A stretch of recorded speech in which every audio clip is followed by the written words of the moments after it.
Hello, everyone. After some technical difficulties, we are back with some open dominate rampage. We do apologize. We did miss out a couple of the early game plays due to some issues with the Riot Game client, but we are back here now. It's 3-5 on the board right now. First blood was given on over to Scoop Poop Whoop into top side, but just seems like, Dunedain has been able to bite back, but Frez in the bot lane.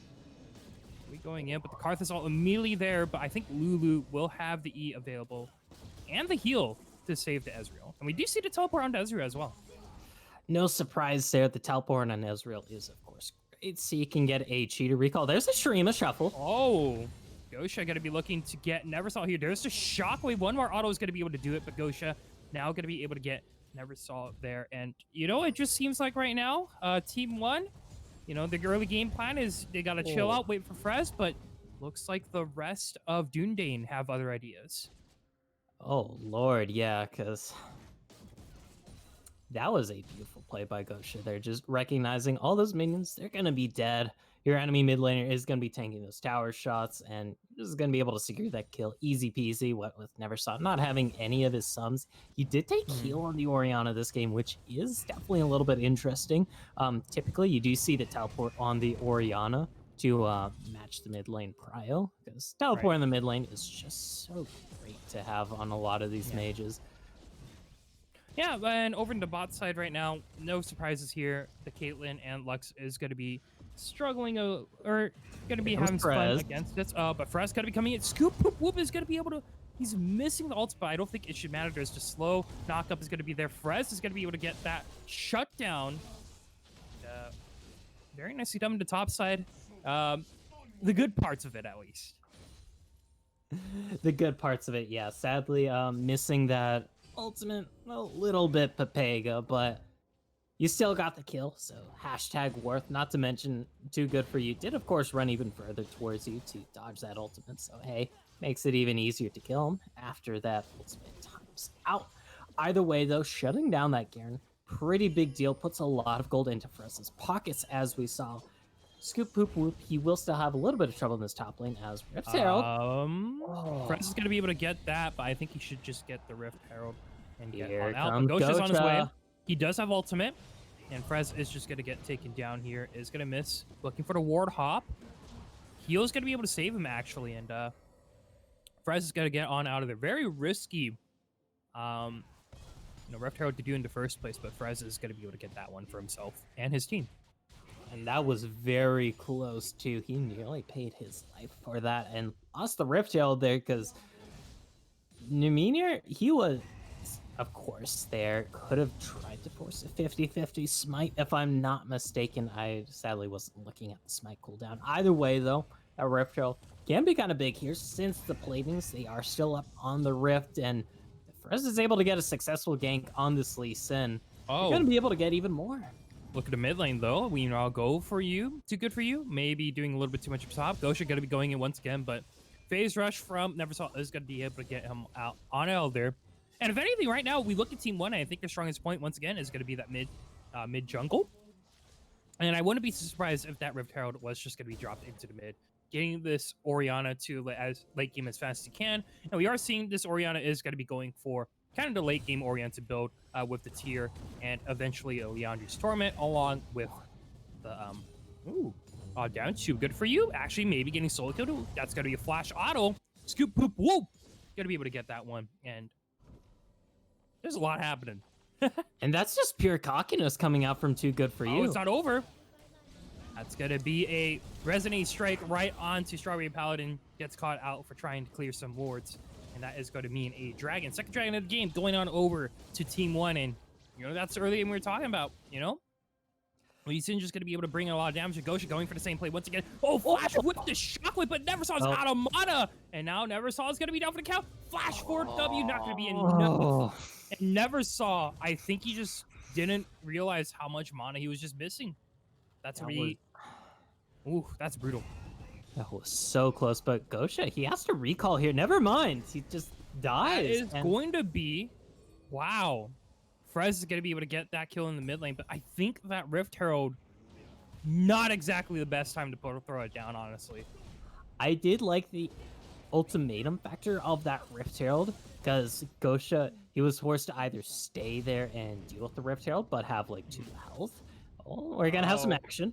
that's gonna be flash forward. Karth is gonna be able to get Ooh. that one, and Invade is gonna get punished. Teleport though, gonna be coming in for the Orn, but it's a 1v2 so far. Humanity is gonna be able to kite back a little bit, but won't be alive for long. But so far, a 1 for 3. As Scoop Ooh. gonna be the next one to fall. Flower Petal's gonna be out of Here mana. comes Neversaw Neversaw. is on his way, but I don't know if he's going to be able to make it in time. That is going to be a flash, and there is the shield coming in for Orianna now. Elnvid going to be in a little bit of trouble. Strawberry Paladin trying to see if she can put any more shielding on. That's going to be Karth. It's going to be going down. Shutdown going on him, and Teleport coming in for Ezreal, trying to see if he's able to get anything out. But that is going to be the Orianna onto the Defile. Teleport going to be coming in from the Caitlyn, and this fight is not over just yet. Got to be running on up. That's going to be ultimate for Ezreal, but barely just going to be able to nick Strawberry Paladin. And now next level plays maybe a little bit low. There's Ace in a hole. That's gonna be Lulu sacrificing her life to save her ADC. I think it's worth it. No, shot with the flash. Double kill coming in for Humanity. And very messy fight in the bot lane, but overall that is gonna be Dune. Gotta be winning that fight. What did we just witness, XT? Like, there's just so much to digest here. You think you're in an eating competition or something. I mean, we do have 2 hot dog related mods, so maybe it is a hot dog eating competition. Either way, though, so much stuff happens there. Kills just going back and forth, and in the end, it does look like Dunedain is going to be coming out on top, and they are able to get a tower in that bot lane. And of course, that first tower in the top lane, because Too Good For You wasn't able to teleport down and match that Ornn in that fight. So you just spent all that time hammering away at that tower to get those solo plates. Yeah, and that fight was all because Frez wanted to get that blue buff. He didn't have Prio, unfortunately. His lanes didn't have Prio. So both Lulu and Ezreal, I think both bot lanes were actually like in the middle of the bot lane. And while Ezreal and Lulu were going for the going to help out Frez, you know, Karth was coming back in, fully reset with a lot of gold on his pocket. Just able to clean that one up, and overall, not exactly the cleanest fight in the world. Frez still looking to go in, but use Resonating Strike to try to look for. Oh, he doesn't even have Flash. I don't really know he was looking for at that point. Huh. So, Too Good For You has completed the Triforce and is going for the Black Cleaver next. Not the worst thing in the world. I mean, getting the extra armor shred is quite important. And also gives you 20% DR. Frez going to be looking to go in, but does not have the insect play, is out of Flash. Next up play is going to join in the mid lane. I think at this point, you're just looking to just continuously farm up for the mid game. You need to get next level play some form of damage, and you want him to get that Muramana so he's able to be a mid game threat. Because I think if you're team white, right, you're just playing for dragons right now. That's your win con. Even though it is a Cloud Drake, it's still one step closer to you getting a bigger and bigger gold advantage. And especially since you want to deny that shorter ult cooldown when you're playing against that Karthus, you know? Yeah, like both these teams are absolutely salivating at this Cloud Soul that's on the Rift. Like, both teams have a lot of people that make good use of it. Next level plays, he's going to spot out Strawberry Paladin here, but doesn't really have the cavalry to back him up. In fact, has cavalry coming against him in the form of Too Good For You. Ezreal should be more than safe, though. All things should just be sticking in the mid lane, looking for farm, but tower is going to be going down here. And that is going to be the third tower of the game. Power of Caitlyn, just absolutely brutal at, you know, just being able to siege down objectives. Not a lot of Oh, that's a great bind. Oh, that's a pick. That's going to be an easy double kill there for Dunedain. And, you know, we were talking a little bit of champ select, you know. We were a little bit afraid. They are picking themselves a really weird pick comp for themselves. But Strawberry Paladin so far has been able to make it work. Gosha on the wrong side of Dragon, but that is going to be 2v3 so far. Neversaw is up. Now it's a 2v5. Not sure if Neversaw still wants to take this fight. Command attack is going to miss. That is going to be Dragon going on over to Dunedain. And I think you have to do it when, especially when you just don't have your ADC at all.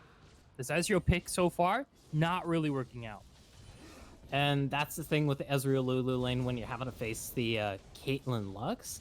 It is so hard to deal with because they have so much range. They do, of course, get the early prio on you. And then after that first back, Oh, there's a good little listening strike. Fresno not getting the kickback is gonna take a lot of damage himself, so he's got to feel a little bit bad about that. But he's gonna go ahead and start up the Rift Herald, and he's at half HP. Not really too sure if I agree with good for Team you. 1's decision here. The rest of Dunedain have reset. They are on their way right now. Teleport going to be coming in, and Neversaw is nowhere near. It's a 4v5 most likely. Gosha right now looking to see if he could go in. Rift Herald going to be quite low. That's going to be Lux Ultimate, not going to be stealing anything away. But no, that is going to be the steal for the Karthus, and now this is looking really, really bad for Team 1. Neversaw, though, looking for the flank, but won't be able to get that ball onto anyone important so far. Gosha and Too Good For You going to be looking to chase so far. Gosha now going to be turning on to Neversaw. Neversaw going to be in a little bit of trouble. He has to back away into the red side of the jungle, but looking to turn away here. That's flash away for Gosha. Going to be able to live from that command protect. The minions! That is going to be the minions actually helping out Neversaw there. And he is going to be able to get one kill for himself. I'm Frez looking for a insect, but does not have ultimate or flash, so actually not really too sure what he's looking for. But overall, this Rift Herald going on over to Dunedain. And that is so massive, too, when you look at the resource. Garen now going to be going in. A little bit of fighting going to be happening. Two-man All this Ezreal Requiem. ult going to be there, but Karthus ultimate going to be dissuading the fight from happening. And heal to ace in a hole, but flash from next level place to protect his mid laner. And it looks like right now, we were not really the biggest fans of Dunedain's composition, but they are making it work so far.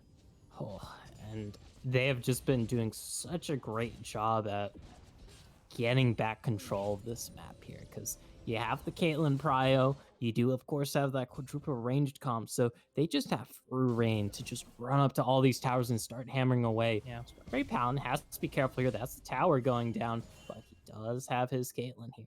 You know, the homie system, as we like to call it in the bot lane. Always gonna have your homie protecting you, especially if you're Lux. You know, that W, very, very annoying to deal with. But Dragon is going to be up in 2 minutes. Baron is spawned right now. And Karthus is just running Lee Sin down. Is extremely farmed right now. And Indo of Numer, maybe looking to get this red buff for himself. He does have the smite. Is going to be able to take it away. But that's Teleport going to be coming out warm now. They're actually fighting for this red buff. I just don't know. I don't really know what to say. This is a very wide Pipo set moment right That's now. a questionable call. Like, I think at this point, Leno, you just send Ezreal in a solo lane. You try to get him farmed up so he's at least has that, you know, Iceborne Gauntlet for himself. And Neversaw, you know, it's looking pretty scary right now, but we'll need some time. It is actually going for that Banshee's Veil, so has to opt into some utility for himself.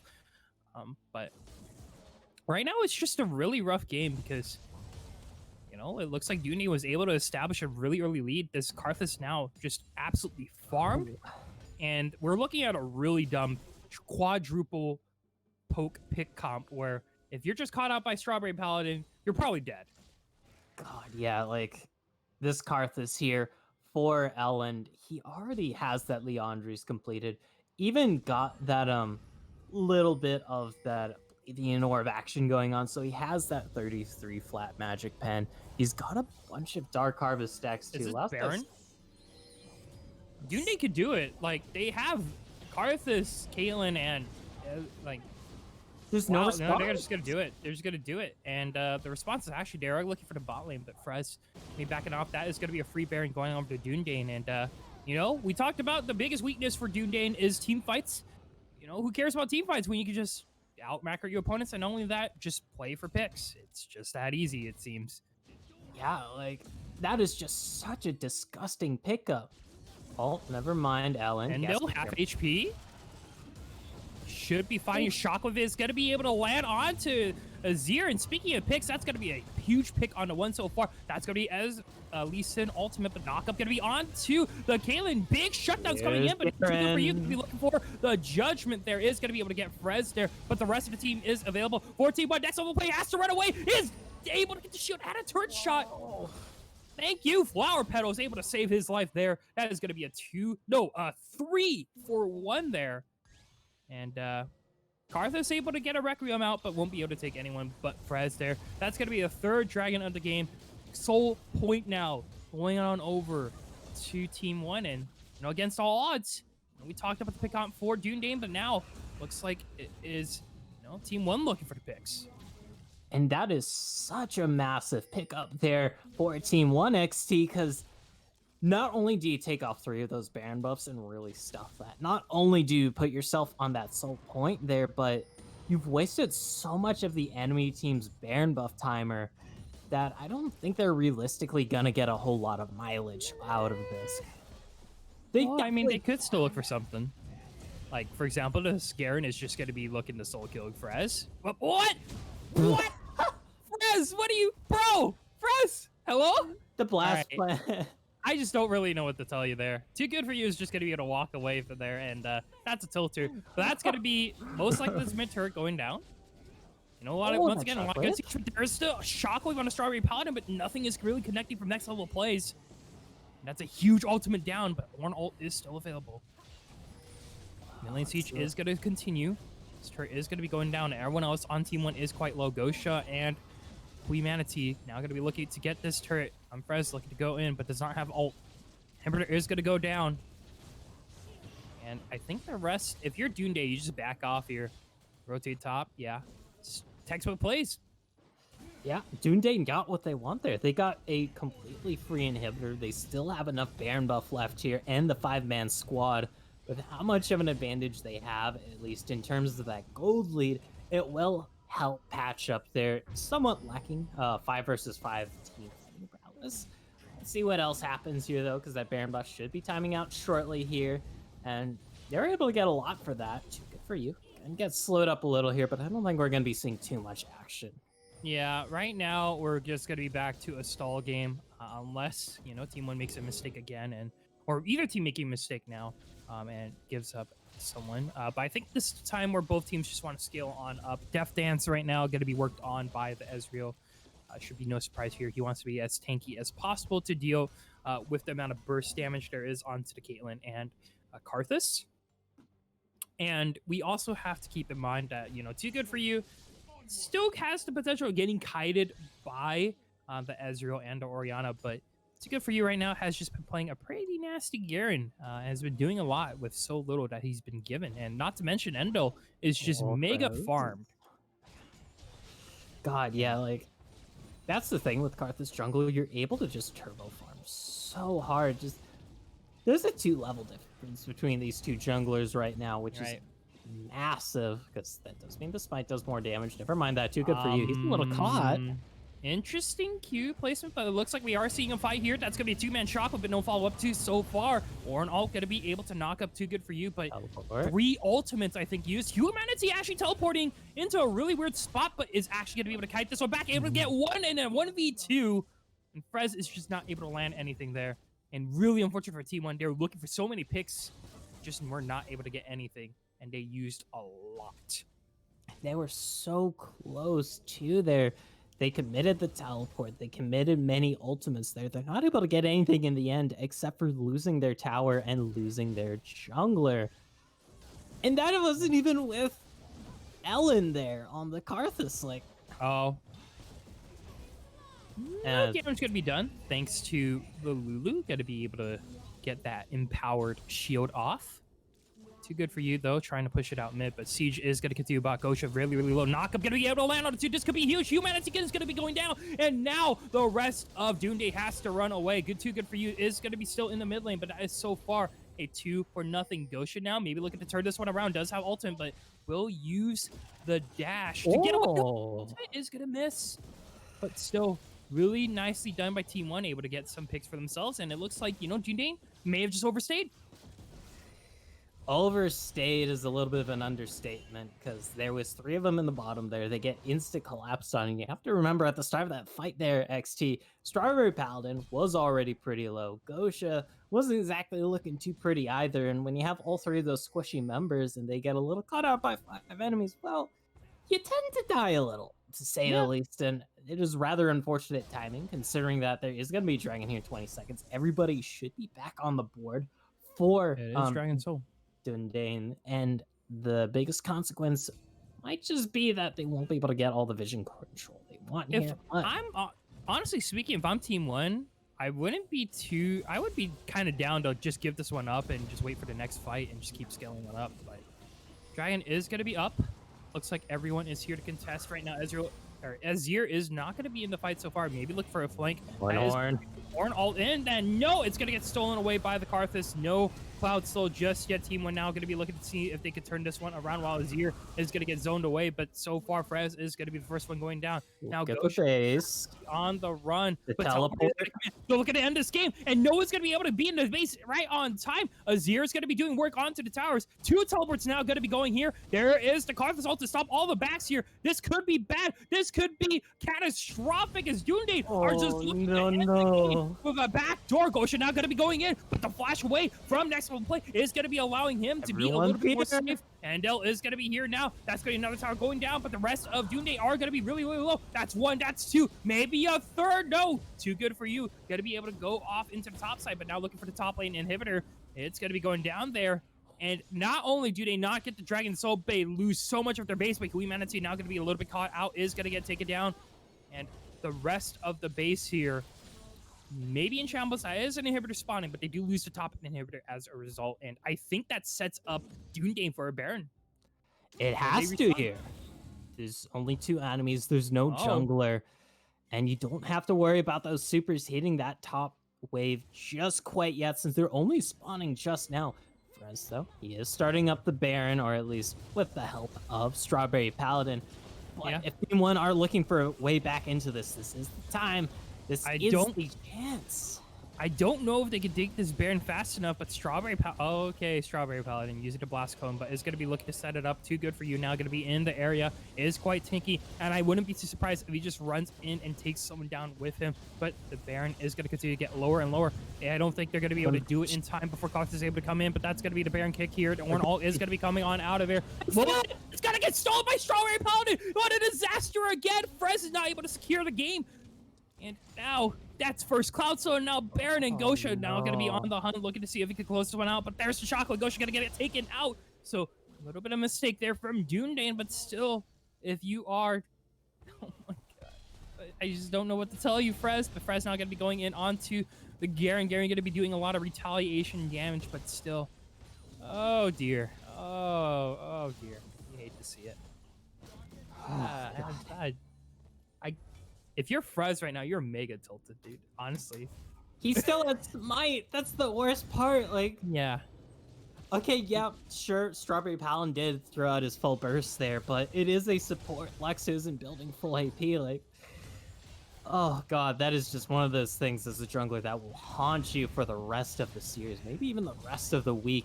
Either way, now there's Baron buff on 4 members here. They're looking to retake this mid lane inhibitor. That bot lane tower for that inhibitor already got prepped up there with this wave crashing in, and T1, I feel like they had their chance there and it just kind of slipped away from them.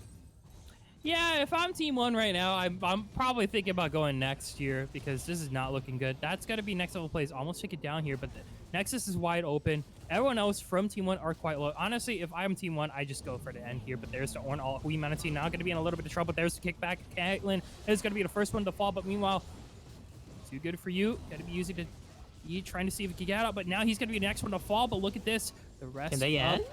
Oh, I don't think they can. That's actually going to be a defense here. A lot of damage onto the Karthus right now. I don't think he's going to be able to do anything, but Gosha now going to be walking into the mid lane. Going to see if he can end the game, but he is going to get knocked up, and now he might be the next one to fall. Next level play is going to be trying to see if he can do anything, but look at their minions. He's going to be doing a lot of damage onto the Nexus. The Nexus! Save the Nexus! Team 1! What are you doing? Actually, I'm to try to end the game, but Gosha now is going to be the last one standing. Strawberry Paladin is going to be all by herself, but look at this next level plays. Is going to be able to take it down. But will the minions be able to take it down in time? No! That's going to be Team 1. They almost lost the game there. Gosha, the Empress Divide, so close to securing the game. If he just got like 2 autos in, that would have been the game. But Team 1 is still in it, but they lose all 3 of their inhibitors. Oh, excuse my language here, XT, but what the Fortnite did we just see there? Like, oh my god. What did I sign up for? God, like, that is like one of the biggest. I just don't know what to say. This is always one of the worst feelings in League. Like, you have all 3 of the inhibitors down. End the game. Nexus is just wide open, and you can see it in your eyes. Like, yeah, man, we just have to auto it. It's so close. Like, it is so easy to take down, but when you tunnel vision in that hard, it is just so easy to slip up, and that's what we see there too. Good for you. I like this play. He's gonna catch out Elisa in 3 levels under him, and Frez, I don't know what you're looking for, buddy. Just give that Cloud Drake up. You have 3 inhibitors. oh And no. there's the ultimate from God. This is going to be the Flash Wild Growth to save him. You're going to need all the help you can get. 3 Cloud Souls now onto the side, or Cloud Drakes onto the side of Dunedain. And I think it's just one more last push from Dunedain to secure the game. But we'll have to see how Team 1 defends this. Guess we kind of thought the last one would be the last one here, XT, but oh, that's a good little resonating strike. There is no kick available yet, or Orn can be used. Ezreal looking to see if he could do any damage, but the Orn isn't really going to be able to connect with anyone. That's going to be a fight starting on up. Luxalt not going to be able to tag anyone, and Nexus now going to be exposed and maybe in trouble. You have to do so much. That's a 3-match! That burst of vibe. I don't know if it's going to be enough. That's going to be Orn maybe going to be going down so far, and Ezreal is now going to be fully healed up. I don't think it's going to matter. Nexus is wide open. Go to just auto. That's Nexus. Come on! Just end the game, Dunedain. It's right in front of me. Dunedain taking game 1 over Team 1. I don't know what I just watched. Yeah. God, Yeah. you think we're playing Roller Coaster Tycoon with that absolute emotional roller coaster there, but in the end, it is going to be Dunedain taking the dub there. Like, that game is just so much to digest. I can't even pronounce things properly. That game took like 10 years away from me, man. Like, I just don't know what to say. Team 1, man, they had a great comp. I mean, I'll give it to them there, but like, oh boy. I don't know what happened to early game, but that mid game, both teams, man, they were just handing each other throw after throw after throw. And then, man, I cannot stress this enough. Brez just couldn't get the Baron, couldn't secure the Cloud Soul, and Endil on the Karthus, the Rengar one trick, able to just farm it on up and just make the game his. Absolutely brutal. I think we're gonna need to cut to a break here. XT on the dust. Just we gotta digest that game. There's a lot to take in from that game. Yeah. We're gonna cut to a break. We'll be right back. Stay tuned, folks. Game number 2 between Team 1 and Dunedain.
Hello, everyone, and welcome back to Dominate Open in Risen Esports. Because that last game was a doozy, if I say so myself, Gopher. Quite the doozy. I can't think of a better way to phrase it. It was a game of League of Legends, and there was a lot of action. However, though, we are now in the next game of League of Legends in this series. We've already seen the Hecarim, Rengar, and Orianna taken off the board here. These teams kind of rapid firing through these bans, more or less, catching us with their pants down a little as we try and digest the last game, I guess. I think Dunedain's plan is now very straightforward. Ban out Neversaw, and just pick what they're good at. Well, Team 1, they have a lot of work to do. I wouldn't be surprised if Frez has just put on something a lot safer. Set and the Volley are also, I think, great alternatives to the Lee Sin if you want to be able to stay or keep your relevance during the game. But Mordekaiser are also going to get banned away. Nothing really too different from Team 1. Their last ban will probably be the Jax. But we can also look at a Karthus ban as well, but I'm not really too sure if Dunedain are willing to pick that one early. But I wouldn't be too surprised if they are really okay with any jungle matchup at this point. I wouldn't be also surprised if Akali was maybe targeted here for Dunedain. Ashe was the first ban here. But given that Dunedain is blue side, we'll have to see. Ezreal is going to get banned out here by Dunedain. So Team 1 now, they ban to Caitlyn or to Ashe, or they leave it both open and they do the handshake. I mean, there are a lot of ways this champion select can go, because there are a couple of player-specific picks you can, of course, take off the board here if you want. And Team 1 are, of course, taking their sweet time with this last ban. No surprises there since... They are going for handshake. All right. So, it is going to be the handshake. So, Ashe, Caitlyn are up. Wouldn't be surprised if Dunedain takes one of them as a first pick, given how important they are in the meta. Or they just give one up. Lucian mid is also available, so that could be an angle if Dunedain want to go for that. It doesn't really reveal too much either, and it can also be flexed to the top lane. So Lucian is actually not the worst first pick in the world at the moment. But Senna, wow, locked in. Don't know if that's a Senna support or a Senna ADC. But with both Ashe and Caitlyn open, Dunedain opted for the Senna, which was not picked or banned last game. Jax is also available, so they could be looking at a Jax angle for Dunedain as well. But we'll have to see how Team 1 respond.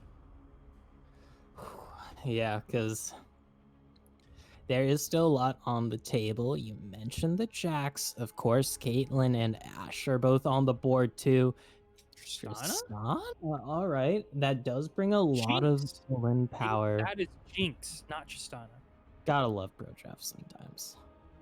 Yeah. Like if I had a tier list of reliable homies when it comes to streaming, pro draft would be second place right under the League client.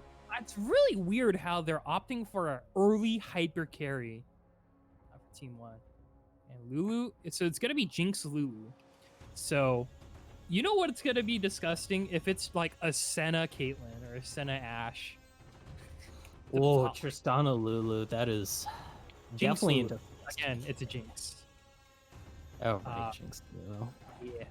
Gotta love pro draft. Either way, though, I mean, hyper carrying Lulu, it's kind of a winning combo. Yeah, and it's gonna be Senna Thresh in a bot lane, so that's gonna be rough for both the Jinx and the Lulu. So good luck to them on that.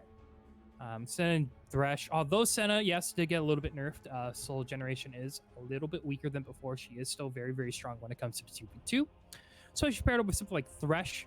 Lucian is open, Jax is open. Would not be surprised if Dunedain actually just blind picked the Jax here. But no, they blind picked the Garen again. If it ain't broke, don't fix it. Garen once again making a return to the top lane. Yeah. Of course, though, we did see that Garen last game for Too Good For You. Definitely had a couple of moments where he flew a little too close to the sun and got his wings clipped. I definitely recall that one solo kill he gave up for relatively free. Either way, though, overall it was a success, and I am happy to see the lad on his favorite champion once again. Ooh. Yeah, I mean, if it ain't broke, I mean, don't fix it. So we are going to be seeing Renekton going to be as an answer, so an aggressive top laner to challenge the Garen. But once again, there is a lot of room for error for both of them, so it really comes down to execution, so we'll have to see how that happens. I would be surprised if Team One targeted the jungle pool here. It's looking to me that Endil is one of their best players, and Frez did struggle a little bit against one of those matchups. Azir also going to get banned away here. I wouldn't be surprised if Dunedain just banned mid laners again. Kali is still open. Neversaw is known for playing that. If they are banning away his Orianna as well, we'll have to see on what it really comes down to. Yeah, because it's kind of hard to ban out all the mid lane champions, really, because there are just so many that are fairly good or pickable right now. Dunedain, though, looking to take off some junglers. Interesting that they go with the Elise here, because I don't recall seeing Frez being an avid Elise player. However, though, maybe it is a potential secret pocket pick, but It looks something like that is somebody definitely... I don't know. Could be anything. That's true. It is... There's the Kali. All right, let's see what the answer is here. They still have jungler. They still have mid laner here. I want to see the jungler here so you can get that counter pick in the mid lane. We saw what happened last game with... I think you got to pick a front line here. So Shen Jungle is open if you want to go with that. But there is also Set and Volibear. You need something to protect the Jinx. I think you already have early game on lock. You'll also go Nidalee. And I mean, Zac does work. All right, yeah. Zac. But Trundle is available. Could be nasty if Dunedain decide to lock that one in for themselves. The thing about Zac is that when an enemy team locks in Zac, something like Gragas, I feel like the enemy jungler can just pick whatever they want. Yeah, Zac doesn't exactly have the highest kill threat. Of course, he does always have that super high gank threat, thanks to the elastic slingshot. Once you put a few points in it, it has insane range. Varus, though... Probably a misclick. So Gragas is going to get locked in. Varus is an accident. All right. Very informative. Yeah, so we're all confused right now. No clarification, so let's just pretend that that's a mid lane Varus, even though it probably isn't. Okay. That isn't set karma, but it is set karma. And because of that insta-lock happening, Team 1 is now going to get additional time to lock in their champion. So, God forbid, this is one of the worst pro drafts I've ever seen, and we blame it on pro draft. So, right now, the rest of the big bans are going to be in chat. So, it's going to be Cassio as the last pick for Team 1. So, Dunedain are going to be rocking to set Karma, and Team 1's response will be the Cassiopeia. Not too bad. The only thing I'm really worried about for Team 1 is that Renekton likes to set up his jungler for a lot of ganks. Not really too sure if 2v2 is necessarily in Team 1's favor against the Garen set, but we'll really have to see on how that really all works. Yeah, and going back to the Cassiopeia, that was the last pick for Team 1. I do really love that, because that Cassiopeia can just absolutely walk all over Karma in the mid lane, especially once you get that first item under her belt, because Karma can't really threaten out hyper carries usually in the mid lane. You are, of course, playing that Karma to be a bit more of a team player, give your carries those heals and shields. But when you're against a hyper carry that you can't really force out of lane all too well, that you can't out-duel, then that hyper carry is free to scale. And Cassiopeia, if she's just able to free farm in the lane, if she's just able to free scale, even have kill threat on you, like God forbid this Cassiopeia gets free kills in the mid lane, that is going to be such a troubling time, because imagine you're a Garen or Set trying to run through a fed Cassiopeia's Miasma once she has that Rylai's, once she has that Leandri's. Like, you're going to kind of lose all your health by the time you run out of it, I feel. Yeah. I'm at a shock of words on like certain things that have just happened. So do excuse me, but back to the game. I think the biggest thing I'm really worried about for Dunedain is that they have a lot of utility. They don't really have a lot of damage. Senna, Garen, Karma, Set. Like, where does the damage come from, right? That's what I'm really wondering. While Team 1 is just filled to the brim with damage. Cassiopeia, Renekton, Jinx, all looking to hypercarry, all looking to tear apart Dunedain. Should be very interesting to see.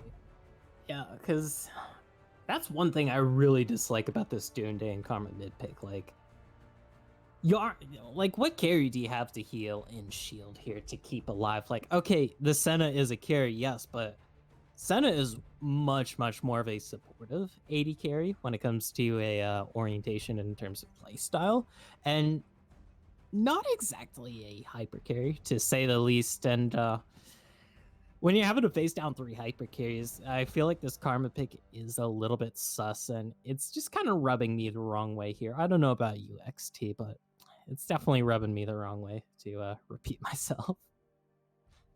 Yeah, I'm not really too sure. Um, Honestly, all I'm really looking really at is that Karma mid is just not really something we do see commonly anymore. I mean, Karma's seen better days, Cool. right? Yeah, every time Karma even pops up back in the mid lane in pro play, like Riot is always very quick to nerf it, and they're always very hard nerfs. Like, you know how you were able to do like at least a little bit of damage? Ah, that's gone. Hey, you know what? You know how you had a shield? You just don't have a champion anymore. It's like, all right. As someone who is a big proponent of a Karma mid, because I am too much of a Pepega when I get autofilled mid to actually play something that requires a brain. Yeah. I mean, I Yeah. just usually insta-lock Malzahar and just call it a day. Ooh, all right. I'm one of those people. That's right. Yeah, you're one of those people who's like, Yeah. I'm not gonna outplay you, but I'm just gonna make you want to uninstall. Anyways, like, all right, I just Dunedain is done once again. Pick a composition where it's like on paper, I just don't like it at all. It's so much support for like what carry, right? I guess Like, Garen and Elend on the set if he wants to build damage, but but you don't. I'm gonna take a wild guess that is gonna be that full tank phase rush set jungle that we always see.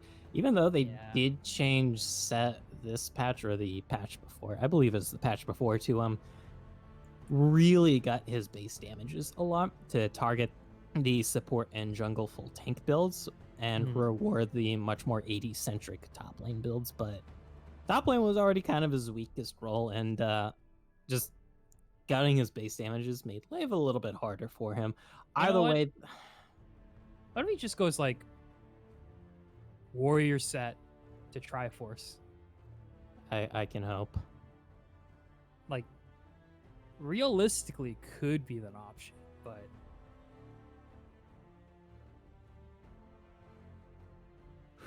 there is.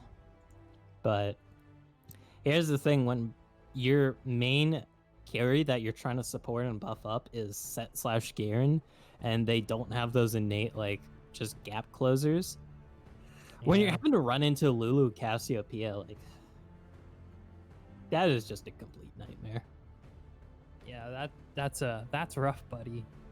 From Zuko in book 3, when they were trying to break their war prisoners out, you know, in that one island in Avatar: The Last Airbender. Ah, yes, Avatar. Yep. I watched a whole episode of it, and oh, Pog. Yeah. Was it good? It was one where they're like sieging a Earthbender city or something. I was like, all right, yeah, this is good. Yeah, that's pretty cool. Yeah. Because when I was in like 3rd or 4th grade, I didn't watch it because I'm like, it's anime. Anime is like for losers. It's not anime though. It's a cartoon. I don't know what. I didn't know it was. I mean, anyways. It's still basically anime stuff. Yeah, that's a tangent for tangents. Yeah. Well, let's get back to the sine and cosines of the world here. I think, okay, I'm starting to realize like why the Elise ban came out, because Elise Renekton is actually a pretty annoying combo to deal with back in the day. And then now it's like Elise or Renekton Nidalee being that top lane combination.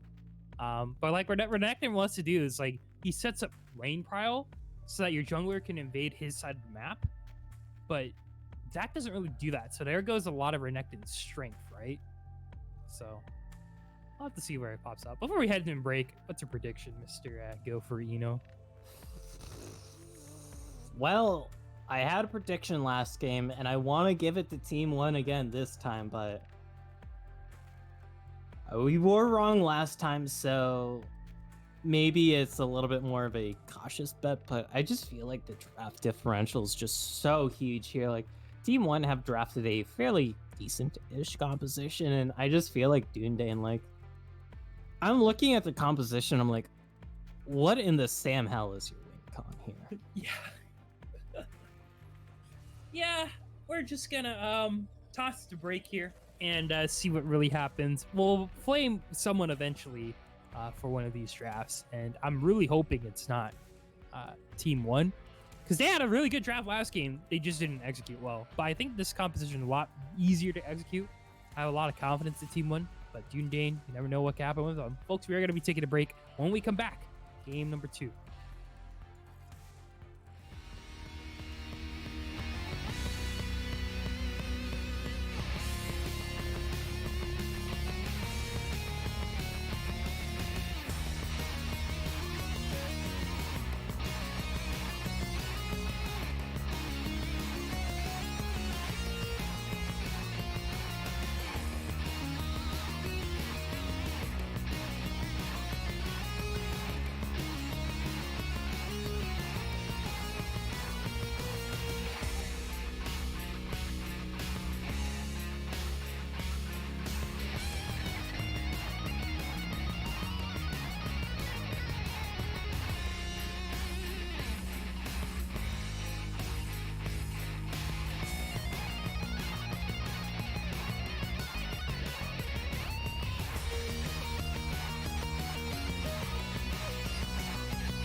Hello, everyone, and welcome back to Risen Esports. We are here in Dominate Open for week number 7 action. We got Dunedain on the blue side. We got Team 1 on the red side. And yeah,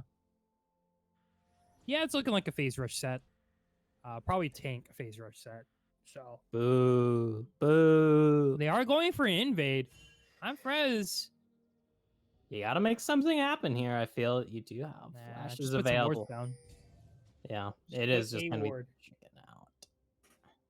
Yeah.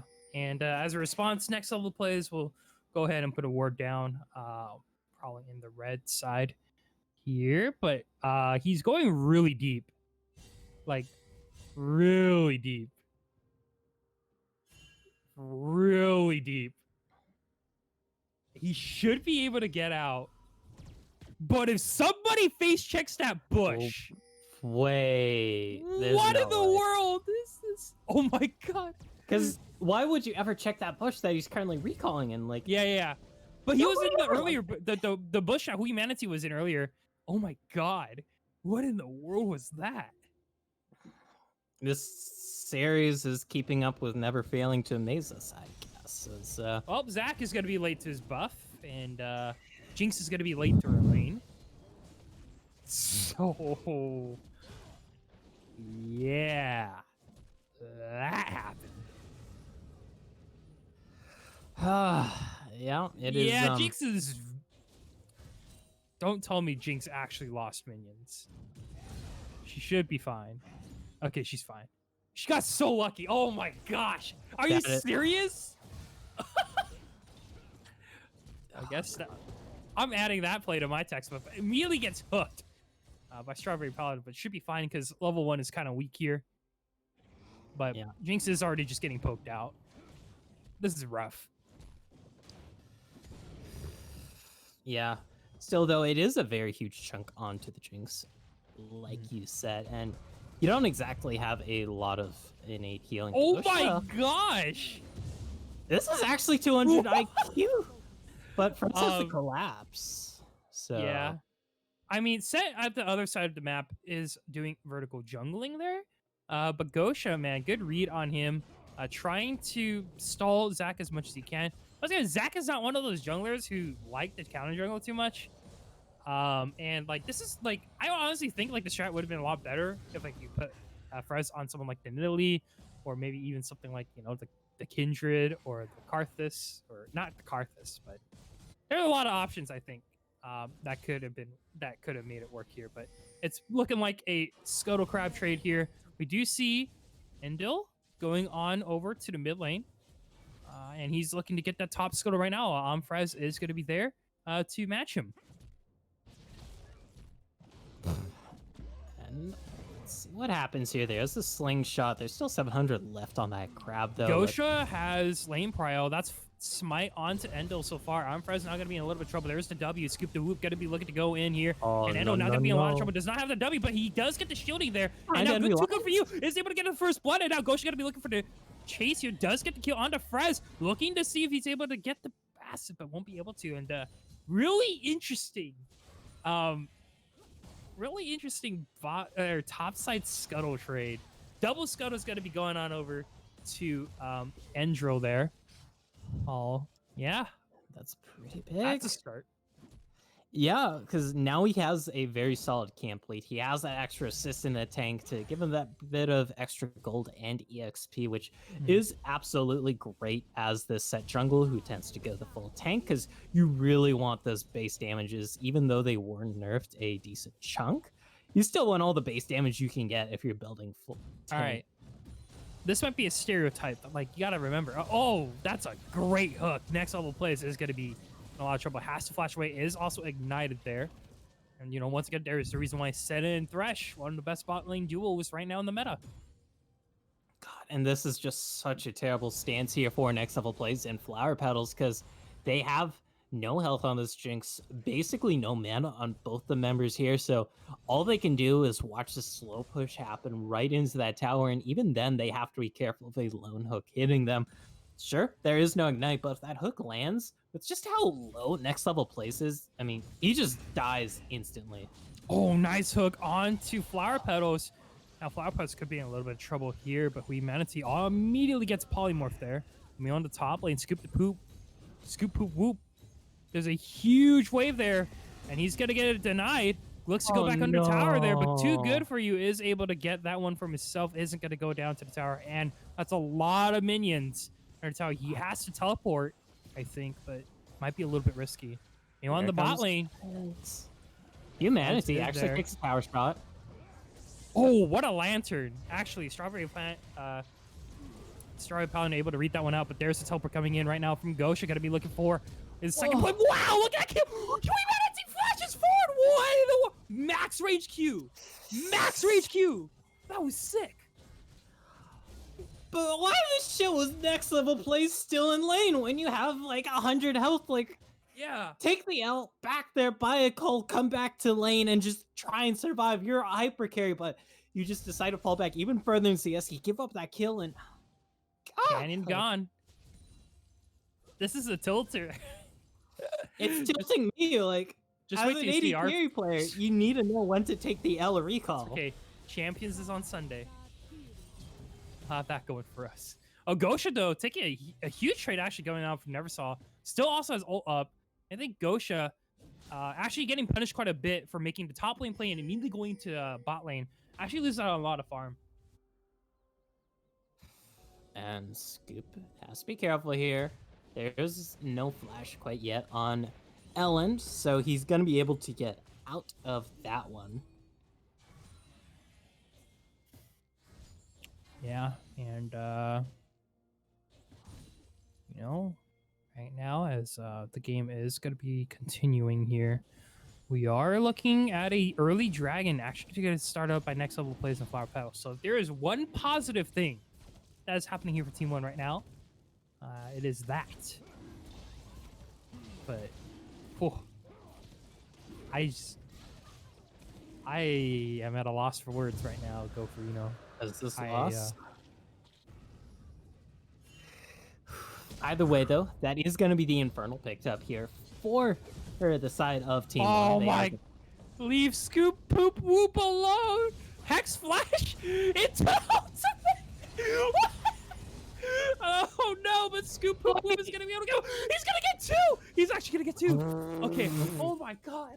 Woo! Okay, that ultimate saved Scoop Poop Whoop there. Unlucky Garen ult there, but that's gotta feel good. But meanwhile, in the bot lane, huge wave gonna be crashing under tower here. And a lot of damage is gonna be done. And Fred's actually gonna be going for the counter jungle here. Really nicely done. Oh my god. This is a game and a half. Another hook land. What? How did that hook land? Ignite gonna be on him, and there's the ultimate. Strawberry Paladin is gonna be able to get that one, and Flower Powder runs right into the box. But meanwhile, look at this, the rotation coming out from Team 1 looking for the avenge. They have to make something happen here. There's no help on side, though. And the hook is gonna land on Frez, almost take it under tower. And Team 1 gets nothing. And they take all of Jinx's farm. This sets up for a freeze for the setup, I'm pretty sure, right? Probably. I mean, it does. It is, of course, a little bit harder to freeze on the Senna compared to other ADKs just due to your obnoxiously long auto attack windup. Yeah. But like what they're giving up across the map, like they're losing that at tower plate in the mid lane. They're losing that Rift Hero potentially. We see Eversaw and Frez come towards this mid lane. They might be able to make something happen, but look at the top side. Yep, there comes the toss on the map, but look at this, so much damage onto the Karma.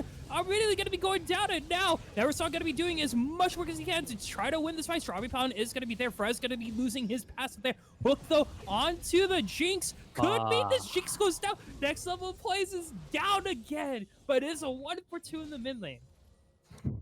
But, oh god, that technically goes in the favor of T1 there, but that is just so awful here as the Jinx player, because you just died, respawned, ran down to mid lane, you didn't get any farm, you got a kill, okay, but you didn't get an assist for the other kill, and then you just die again. Like, TFT Galaxies may be gone, but this Jinx is just galaxies behind the enemy opposition right now. That's rough. But Dunedain do look pretty good right now.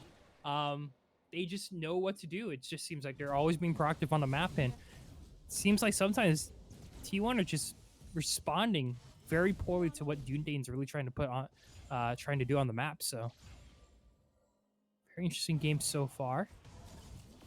Could be looking at a mid bot lane play. Set is in the area. Humanity right now is going to get chained up here, but there is the hack smash coming in. Ultimate is available from the set as well. But next level plays, oh, you don't want to be there at all. That's going to be W. Yeah, it's a dive. 2 easy quick kills happening on the bot. Humanity 2-on-2 right now. And wow, Dunedain doing a lot of work here. Scoop poop whoop. Has to ult immediately because of the ultimate there from the Garen. It has to flash away as well. So, and the Senna almost tagging him, but won't be able to get Scoop Poop Whoop. But man, this Jinx just can't catch a break. Click. The dude died in mid. Never mind. Oh, all right. That's going to be mid lane play here. But look at that shield coming in from the set. But look at the hook coming in from Strawberry Paladin. And that is going to be another play from Endo, setting it up for his team. Oh my god. And they lost first tower in the top lane. This is gonna put this Renekton here for Scoop just so far behind. Like, it's just straight up not having a good time. He's just not getting to play the game. Yeah. Like, only one member of T1 is getting to play the game right now, and that's Neversaw. Yeah, He isn't even winning that hard. Neversaw is doing his best. Like, being a lone member on your team that gets to play the game, that isn't a good sign. Yeah. Like, that just puts a huge target on your back now, yeah? You know? Just means you're now public enemy #1 here for Dunedain. They're gonna do everything to take you down because everyone else on Team 1 right now has just been put down to next level plays. What are you doing? What are you doing? Oh no! You went to lane, got 10 CS, and died again. This is just so tragic. You don't walk up there. Now, too good for you doing the same thing, but it's Garen. Oh, that's W a gonna great land. little route. But Dragon will be secured there. That's going to be Cloud Drake going over to Dunedain there. And now Amfrez looking to get that blue buff for himself. Is quite low. Ultimate is there from Garen. Flash forward to get Neversaw. He is the target. He is the enemy. He does get the ult off, but he's going to be going down. And what does Team 1 do now? Scoop, poop, poop, going to be going in. Scoop, the whoop, poop, the scoop. He's going to be out of there. And the rest of Team 1 have to back off. That was for a blue buff, by the way. And I just don't know what to tell you. This is a mid-game, early mid-game team composition from Dunedain here. And Too Good For You does not care at all. Oh my gosh. You can't just be fighting. This comp shouldn't be working here, but I guess it's just a player gap of sorts here. Yeah, it's looking like a player gap. Like right now, if you're Team 1, your primary goal is to survive, right? You just play for the late game, but they're just not able to do that and to keep trying to force fights and whatnot. Renekton also hasn't really been able to do much, and now it's going to fall off on the face of the earth and just kind of irrelevant. And meanwhile, Dunedain, their goal is to keep fighting. They have a great early mid game, right? They need to keep fighting, otherwise they get outscaled. And you're doing a great job at that right now. I mean, when you're this far ahead, like, no matter what team composition you have locked in, you're gonna have a great early game. Neversaw has to be careful here. Here comes the set. He eats tower shots, though. Yeah, but Neversaw is gonna be safe there. I think right now Endel is just looking to flex. And just let him far. Let the Jinx be. Leave my whole the pickaxe at 15 minutes.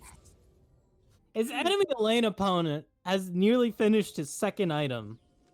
Next level plays doesn't even have a BF. He has a pickaxe. Okay, now he has a BF sword, but that's just one of the biggest things I hate when I'm playing Jinx. Like, when you get behind, you can do literally nothing but sit, twiddle your thumbs, and just hope the enemy team allows you to play the game until you become a champion. Like, because this Jinx needs to get so much more farm, needs to get some actual kills in her pocket with just how monumentally far behind next level plays is, but I don't think we're really going to see that come into fruition here with just how accelerated this game is. Here's Too Good For You. Here's a dive. There's a tower. W onto 2. Zach could be going in, and Queen Manatee might be in a little bit of trouble. Does take the lantern, though. Jinx ult is going to miss. Amfrez flashing forward with the smite, but Too Good For You now looking to run away. That's going to be a hook. Too Good For You's life. And now the rest of the team looking to come back up. Set is nowhere to be found, by the way. This could be really good for Team 1. But now Set looking for the flank. Strawberry Paladin looking to help out Gosha. Gosha now going to be in a little bit of trouble here. That's going to be W onto the back line. And Hui Manatee still looking to do a lot of work. Strawberry Paladin now going to be going in, and now Endo is going to be here. He's going in with a face breaker, but so far only able to get one. Amfrez now going to be proccing his passive as the fight is going to do a hook onto the Jinx, but she doesn't do anything right now. Neversaw is the threat right now as Amfrez is going to be able to spawn here, and now Dunedain looking to turn back here. Next level play is going to be caught with the root. Is all going to be all by himself, and now that's going to be a kill going on to Humanity as Neversaw now going to be the next target here. Hook is going to miss. He's going to be able to flash out, but a 1-for-1 overall between the two teams. And technically that 1-for-1 is going to be favoring T1 here, but they paid so much for it.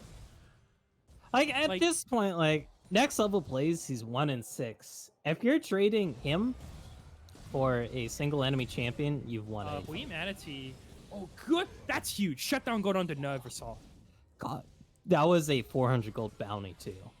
Yeah. So that is not a slouch of a kill there. And that's going to be kind of big when this Cassiopeia is looking towards her second item. I don't know if Neversaw has enough to finish off the item here. It's about 1,300 in inventory. There's the slice and dice. If he goes for Rallies, he could be able to finish as Oh, Gosu. The Jinxall is like, come on, give me something. But yeah, he's gonna have enough to finish the Rallies. And at this point, it's like, I don't think there is a point in just waiting to get that Leandri's. Like, you need every item you can get to continue getting stronger and stronger. Neversaw is just gonna go for the utility safety item for now. It shouldn't be too big of a problem. But that and the Rylai's is just so great against the enemy team. I know I already talked about how Elend and Tuka for you hate running through that, but you also have to consider Gosha. He's going to be using the Mantra E to speed up his entire team. And then, of course, Strawberry Paladin. If he this could be a fight. Hook gonna be there. Scoop, poop, whoop. They just have to get out of here, I feel. Yeah, Team 1 aren't really going to be able to do much, but we on the top lane. Too good for you. Got to be looking to get some towers for himself. But Renekton will back just in time for him to be able to stop that Herald from getting the inhibitor, but will not stop it from hitting the inhibitor tower, unfortunately. Lord. And oh, look at mid. Humanity are stepped up quite far, but look at this Elendor now going to be turning on to Neversaw, while Amfrez is going to be going on to Humanity. That's going to be a really good pick here for Team 1. They actually get 2 huge picks. Neversaw gets another shutdown. And now Dunedain, they're looking to be, they're playing a little bit, what's the word, cocky. Loose, fast, cocky. Yeah. I've heard some people say penisy. It's really a regional dialect, but of course, giving up those 2 kills to this hyperscaling comp is big. Might be more. Neversaw is just playing so aggressive right now. That's going to be teleport, though, coming in from the Renekton. Flower Petals maybe going down. No, there's the Wild Growth to save his life, while Humanity is going to be able to respawn. Does have the ultimate if he wants to try to snipe Flower Petals. That's going to be the flash, as Neversaw is going to get on out of there, but that is going to be a tower there for Team 1. And they are starting to close the gap. They're only about 5k gold down now. And those are huge kills. Like, 5k gold was the gold differential 10 minutes ago, almost. And the fact that they've at least been able to keep it even in that sense is massive. Because this Cassiopeia now 3-1, working towards that Zonia's too, which is going to be so nice, of course. Oh, Scoop. Scoop, poop, whoop in a 1v3. Not sure if that's something you want to do, but the W will miss. But the Karma is able to get the root for himself. But there is the shield there from the Lulu. Amfrez now going to be looking to go in. Strawberry Paladin is going to be quite slow, but Endo now going to be looking to go in. That's the W onto Frez. Hook going to be going onto him. Humanity going to be continuing to do as much damage as he can, while Endo now going to be looking to go in. No passive onto Frez. He could be in a lot of trouble. That's going to be Facebreaker. Neversaw is caught up in the damage. Look at the shield. He's going to be able to take up so much right now. There's just nothing that can stop this Cassiopeia so far. Is going to be the face breaker, but Gosha misses the Q. He is going to be the next one to fall. Double kill onto Neversaw. He is carrying the team on his back right now, trying to pull the rest of Team 1 back onto their feet.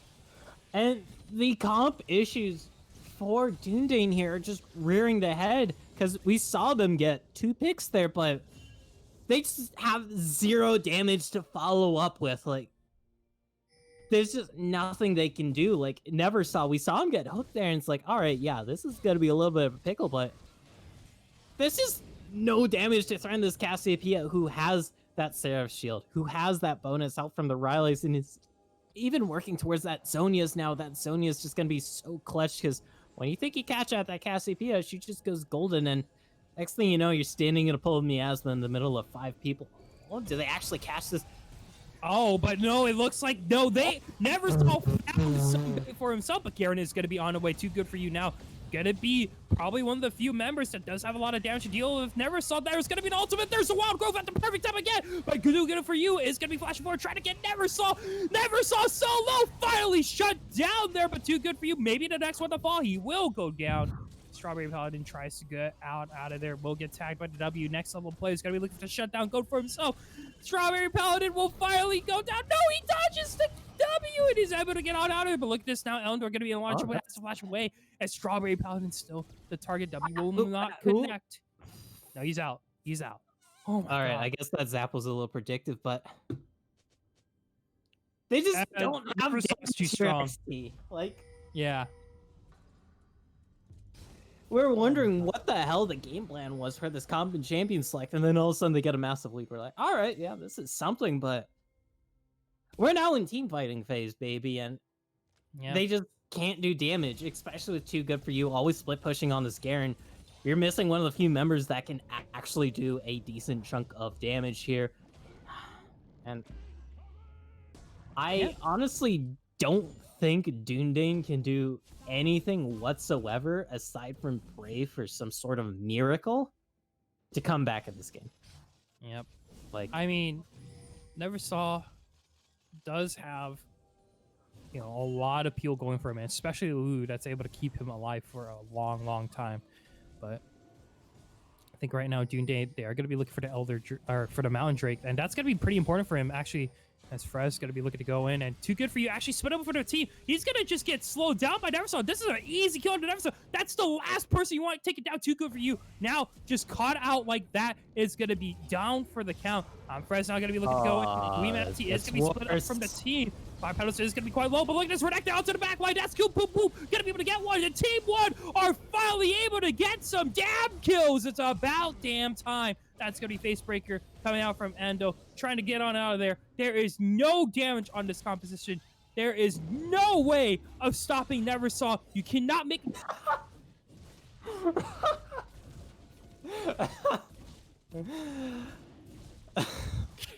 I'm sorry for interrupting XT, but No, I'm just... my brain turned off there. like that And just it's sums gonna up the continue. series Goshen so gonna be the well. next one to fall. Endo's gonna be trying to save him though. But once again, all they could do is try to run away. Next level plays looking for the kill here, but too good for you. Gotta be able to get one. We'll have E up soon.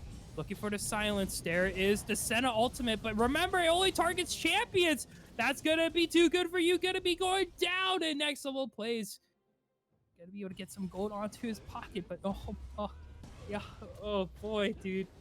This game is... I think this game's over at this point. I don't really know what...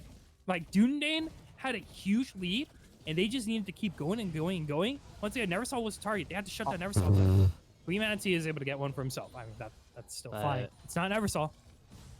Like, this just brings me back to the question of what in the name of all that is holy is this draft? Like, I don't want to be Mr. Flaming Caster McGee here. I don't want to be wannabe LS, but you just gotta kind of look at this draft and throw up a little bit of a question mark. Like, you don't have any damage. It is hard for you to get onto this Cassiopeia. And even when you do, it's not like he can do anything. Elend, he's just caught out here. Elend is dead. Elend is dead. Not Elend yet. is dead. He's dead. Okay. All right, thank you. God, yeah. I don't know what else to say. That's gonna be Baron. Baron will die fast. And Frez, for all love is holy, please do not get it stolen from you again. You're too good for that. Oh yeah, Baron should be going down here. Neversaw is just doing, like, it's just casually 1v4ing. I'm zoning everyone away from this Baron, and yeah, this is free. This is a series. For sure. Yep. Last game was execution diff, but this game is definitely draft diff. Like, I don't know how to make sense of it. Either way, though, it is still point. The Baron now in the favor of the super scaling team. Sure, you can technically say, "Well, there's still technically a 400 gold lead here for Dunedain," but the gold lead does not matter. The gold lead does not matter, and in fact, it's against them when you factor in the stats from these dragons that have accumulated on the other side. And the fact that it's a mountain soul is actually just so terrible for them this game. Like, they're gonna, if they get those triple mountain dragons, that's all those extra resists. Never mind, too good for you. He's just dead here. Yeah, too good for you is, once again, where all the damage lies here for Dunedain. Teleport gonna be coming in. Scoop Poop Whoop did do the same thing last game, but Weemancy now maybe a little bit cut off. That's good hook. Strawberry Paladin. Now gonna be looking to go in as Neversaw. Gonna be clearing some vision. Set probably dead here. He's dead. Oh, but meanwhile, now in the mid lane, it's just so much action happening at the same time. Neversaw right now going to be in a 1v2 situation, does have the ultimate, but Endo is going to be able to look away. But where's the damage? He's just not going to be able to stop Neversaw at all. 2v1, no problemo. Neversaw is going to be able to get it. Down Flower Petals is going to be there to save him. And it all against odds. The team's just like, Team 1 is Neversaw team.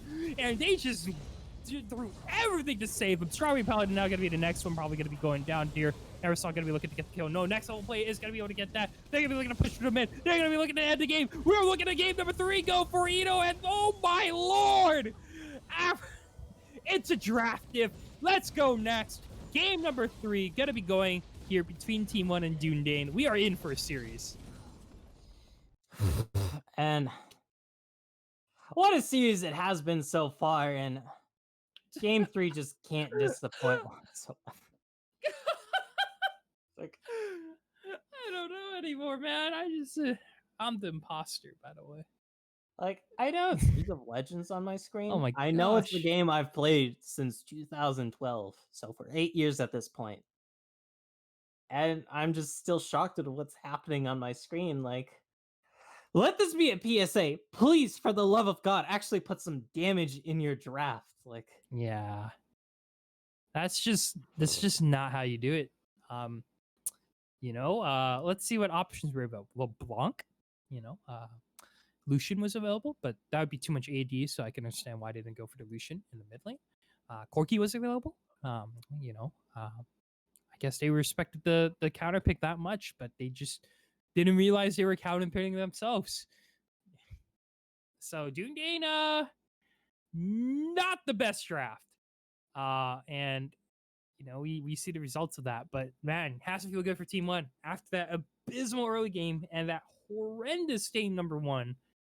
They are back on their feet. Neversaw, double his salary, even triple it. You have to do everything to keep him on your team right now because Neversaw literally brought that game back from the dead. yeah. And I know we were saying draft default game, but still, there was still that execution barrier that they had to execute on. Like, because they had to still come back from a deficit there. They still had to get their hyper scaling carries up to that hyper scaled point, and they were able to hit that. And I honestly can't wait until next game. Yep. We're going to go ahead and take a break here. Me and Go for Ian. I need a little bit of, a little bit of a break to figure out what in the world just happened. But folks, stay tuned. We are going into one final game between these two teams to see who's going to be able to continue climbing for the playoffs spot here in the Dominate Open League. Stay tuned, folks. We will be right back.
Welcome back, everyone, to game number 3 between Dunedain and Team 1. Over on the blue side, we have Team 1, Dunedain on the red, and picks and bans have started. I wouldn't be surprised to see the Rengar first ban again from Team 1. Want to keep Endo off of that, but I'm really hoping Dunedain have a better draft for game number 3, man, because, oh boy. I really do hope so too. Because I don't like being the broken record casters like draft diff, because then I just sound like one of your flaming teammates in solo queue. Either way, though, we are seeing a lot of bans that we have seen so far this series. New shower though is that Camille being taken away by Dunedain. Again, I mean, it's just you're taking that away from Frez. You know, they've done it 3 games in a row. Actually, no, 2 games in a row. Sorry.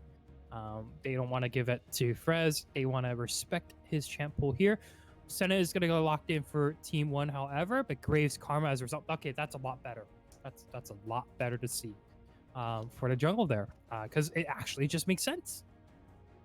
Yeah, like, of course, blind picking Graves this early can backfire a little bit, and blind picking the Karma this early can, of course, backfire. We saw with Cassiopeia counter matchup in that mid lane. Of course, you can flex it to the support, but you don't typically see as much support Karma in the meta right now. Not really. Like, it's still pickable. It is still an option, and if you do want to flex it to get that juicy counter pick in the mid lane, by all means, go ahead. But it can be a little bit tricky to work in that support role. Now, Senna Lulu is not exactly the greatest lane in my life. The reason why is that Senna has dis-synergy with Lulu. Again, Senna works best with very aggressive supports that allow her to continue trading and continue getting more stacks. But Cassiopeia is going to be the answer to Karma. No surprises here. Dunedain, they do have Caitlyn. They do have the Ashe open. I wouldn't be surprised if they pick one of those. I think that's what you got to go for. Let the Garen. I don't think Garen should be prioritized. You need to make sure you have a good ADC at least to challenge your Senna. And I do like that. I'm curious to see what Dunedain decide to lock in here, because I mean, we Please know pick too Ashe. good for you is able to pick Xerath. All right, So that is going to be very- Xerath mid. that is Karma very to out of support. left field. Yeah. But Xerath is definitely pickable in the right circumstances. He just typically requires the team to kind of play around him, because with his very long range artillery mage play style, he does of course kind of require you to approach the game in a very specific way. You can't be like Vizier's or Oriana's where you're trying to start off a fight with some giant ultimate of yours. You just kind of have to like whittle away at them and, you know, make them hate their lives until you start a fight and then easily finish off 30% health bars. Weird thought, but it could also be a Xerath ADC. I know mages have started to be a little bit more popular to the bot lane as a response. Siege heavy, mages like the Ziggs, the Heimerdinger, and the Xerath have been explored here and there. Ziggs being the most popular one, but we still don't know 100% for sure. It's probably gonna be Midland Xerath and Karma support. But I mean, there's always a possibility. It definitely is. Like, I would say it is a very, very niche possibility, because it would be very big. If it's a Xerath Karma bot lane, for example, you just never interact with Senna and she never gets her souls, right? Vara's gonna get hovered though, locked in. Okay. Dunedain, listen, buddy. Varus is kind of garbage. Don't He's want at to least sugarcoat it. I feel like he at least is pickable. Like, he is by no means anywhere near as dominant as he used to be earlier this season, when you could just do the absolute brain dead build of just full lethality you spoke earlier. All right, there's the Shen. There's the Finally. Shen. That's going to be a lot of great protection. And this Cassiopeia here for Team 1, we saw it in that game number 2 for Never Saw what he can do once he gets rolling. And now that you have a Shen, Lulu locked in. All right. I mean, it's not bad. Yeah, I just feel like there's always another curveball in this series. You're against 4 range. It's kind of perfect, honestly. And Volibear gonna get hovered, probably for the top lane. That's a terrible matchup for the Voli, if I'm not mistaken. I would honestly I'd rather just pick like Malphite at this point. Okay, all right. That's All right. a counter pick. Shen counters Voli actually because of the spirit field or spirit zone, whatever. Honestly, I feel like Dunedain have drafted themselves into a corner again. I'm not a fan of their draft at all. Yeah. Did say that about the previous 2 games though. They Yeah. were able to pull it out in one, and they kind of got nipped in the ass the other time. So, like, I will say, like, Team 1's bot lane right now, the Senna Lulu is not exactly the greatest. Doesn't really strike a lot of confidence for sure. But I feel like against Var's Karma, it's okay. Senna definitely will not be able to stack as much souls as she would want to. I would even say that it could just be, what if it's a farming Senna with Lulu getting all the farm, right? Fasting Senna with like farmed Lulu, and Lulu gets all her items faster while Senna provides utility for the Cassiopeia to keep her alive. Could be that too. But Varus is like, why would you pick Varus when there's Ashe, right? Because Ashe just does everything Varus does, but better, right? Lethality Varus, Ashe W, right? Varus R, Ashe R. On hit, I Blade of Rune King Ashe. Like, I don't know what to tell you. So, I think Lethality Varus has seen better days. It's a lot weaker than it was before, and against this comp, I don't think Lethality Varus will be doing a lot. I hope to God we don't see Lethality Varus ever again. Like, I know I'm a little biased against it, but It's got to be Lethality Varus, though, right?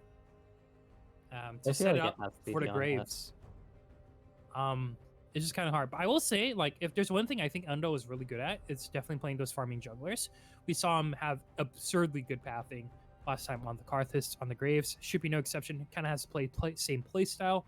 And, you know, Graves continues to be, like, one of the strongest marksman junglers in the game right now. But Kayn, I think, is the curveball here from Team 1. I really like the Kayn here. Actually provides so much pressure against Graves, Karma, Xerath, and Varus. Has a lot of backline access that generally you won't have with most junglers. And Kayn Shen as well, you know, very deadly combo. Yeah, because of course you do have that Umbral Trespass from the Kayn, and you should still be able to finish the Shen Stand United while he's in that if you do want to go for that. Because I don't think the Shen is really getting into the backline any other way. But you could also argue here for Team 1 that maybe they aren't exactly trying to go for those heavy dabs, those heavy engages. Like, they can just let the enemy team come towards them. When you have that Senna, when you have that Lulu, when you have that Cassiopeia and that Shen, you have great tools for just screwing over any sort of engage. Yeah, and you also have to keep in mind, you know, why is Shen so prevalent in the meta? He provides a lot of safety and neutralizes a lot against top lane matchups, and it does really well actually against a lot of ranged matchups as well. Shen doesn't really have a lot of bad matchups at the moment, and the matchup against Volibear is actually where Shen excels at, denying a lot of Volibear's damage from his autos and his W. And you know, like again, never saw on his comfort champion. May struggle a little bit against Xerath constantly pushing him under tower. But you know, when I look at Dunedain, you know, they are on a little bit of a timer again. I feel like, you know, they don't really have a lot of late game scaling compared to Team 1. I don't think they have a lot of ways to take down this Cassiopeia. And now Cassiopeia has to support a Senna, Lulu, and Shen, and you have to worry about Kayn if you overcommit for the Cassiopeia. So it's like, you know, it's kind of yikes. But they do have damage this time around XT, so they do. Got that going for them. But once again, yeah, I do agree that Team 1 definitely has the advantage in draft here, I feel. My biggest gripe with their composition might be when you look at Dunedain here, when they have that Zeros, when they have that Karma, they might just be looking to just poke you down from afar. And if it is that Lethality Varus, they might not be trying to go for any... Wait, what? All right, cool. That was a lobby remake. I was really confused why there's a KLA to carry there for a second. Either way, though, if if it is that lethality Varus, there's just going to be poke raining down left and right against Team 1's composition. And sure, you do have the Senna Piercing Darkness heal, and there will be the shields from the Lulu and some base healing and everybody else's kits, but it's going to be hard to deal with if you can't get on top of the people trying to just poke you down. Yeah, but again, it's like, I think Cassiopeia is innately tanky. Senna has a lot of ways to deal with poke. Lulu has a lot of ways to deal with poke. Shed especially has a lot of ways to deal with poke. And also protect people from like getting taken out, right? I mean, I feel like you replace Xerath to Zoe, I think the comp is a little bit better. The biggest thing is that they are, again, a pick comp. But I think it's a lot harder to find picks, unlike the Lulu, unlike the Lux from the last game from Dunedain, doing a great job. Xerath doesn't really have exactly the longest range form of CC, along with Varus. So, they are very, how most pick comps work is just basically you get CC, you pile on all your damage, you get 1 kill, and you get an objective. They don't necessarily have a lot of easy ways to lock down their opponent. I think that's where the comp kind of falters. Yeah, but that's just like one of those things we might just have to wait until we get into game to see, because we have seen very dominant early leads in both these games, and maybe that's enough to sway the favor there in terms of maybe not having the most amount of CC to get onto your opponents. Yeah, definitely. And as we are eventually getting back into game, we are going to be going back into champ select here. One last thing I do kind of just want to point out, this jungle matchup, Kayn actually has been popping up as a Graves kind of pick here and there, but I think it's more of a soft counter. You're really just there to be able to outpath Graves in a sense, because you do have a lot more mobility than the Graves in the jungle, and you also can punish Graves card a lot if he gets too risky with an invade and whatnot. So it's really mostly Kayn is just chosen as like Graves can't really go for a ton of early game invades. And also you have to keep in mind, like, when you're trying to invade with your team, you need to have lane prowl. Where is that lane prowl going to come from, right? Goes Cassiopeia and Shen, I think, do a great job at responding to a lot of invades. So there goes a lot of Graves' game plan, in my opinion. Because that Graves, he does, of course, just want to power farm on up to that late game fantasy, what with how great his scaling is and whatnot. And yeah, that's I don't know what else to say about Graves here. Like, it's most Graves players, there's not many different ways to play Graves. You just usually are like, all right, I can scale, I can make some counter ganks happen early, but more or less, I'm just gonna be going for, getting to those big item power spikes and killing everyone in my path. Yeah. So we are gonna go ahead and take a break, as we are just about ready to head into the spectator delay. We had some lobby issues, but we are gonna go ahead and take a little bit of preview, because it's been a pretty intense series so far. It is gonna get even more intense from here, folks. We will be right back, and you don't want to miss this game number 3.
Hello, everyone, and welcome back to Risen Esports Dominate Open League. My name is XT. I'm joined here with GoFree. We are looking at game number between Team 1 and Dunedain, and looks like we are looking at a basically pure poke con coming out from Dunedain. And, you know, last time we underestimated the draft, they won one game, and now they lost one game, and now XL plays almost getting caught out there, but is going to be able to spot out the 5-man invade and will result in some early wards being placed into the jungle of Dunedain.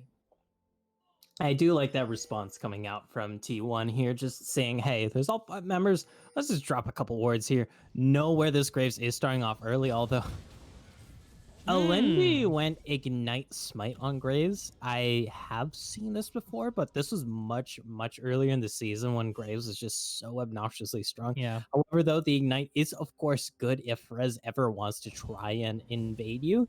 Because if you, of course, catch him out as that Graves and you have that Ignite in your pocket, well, then you just gotta kill him.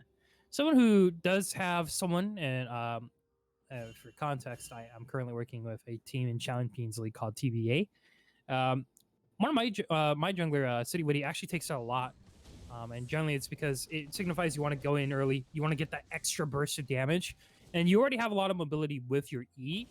So you technically can get away with getting Ignite Smite there for a bit of extra. And that's because you generally want to play super aggressive with the Graves, getting an early lead as soon as you can. And his mobility is able to make up for it. And also does help his burst combo quite a bit. But speaking about Team TBA and Risen Champs League, Team TBA is actually going to be this stream this Sunday here at 8 p.m. EST, so that's going to be an exciting one. Yeah, we play mostly one tricks and I don't know what the I stand.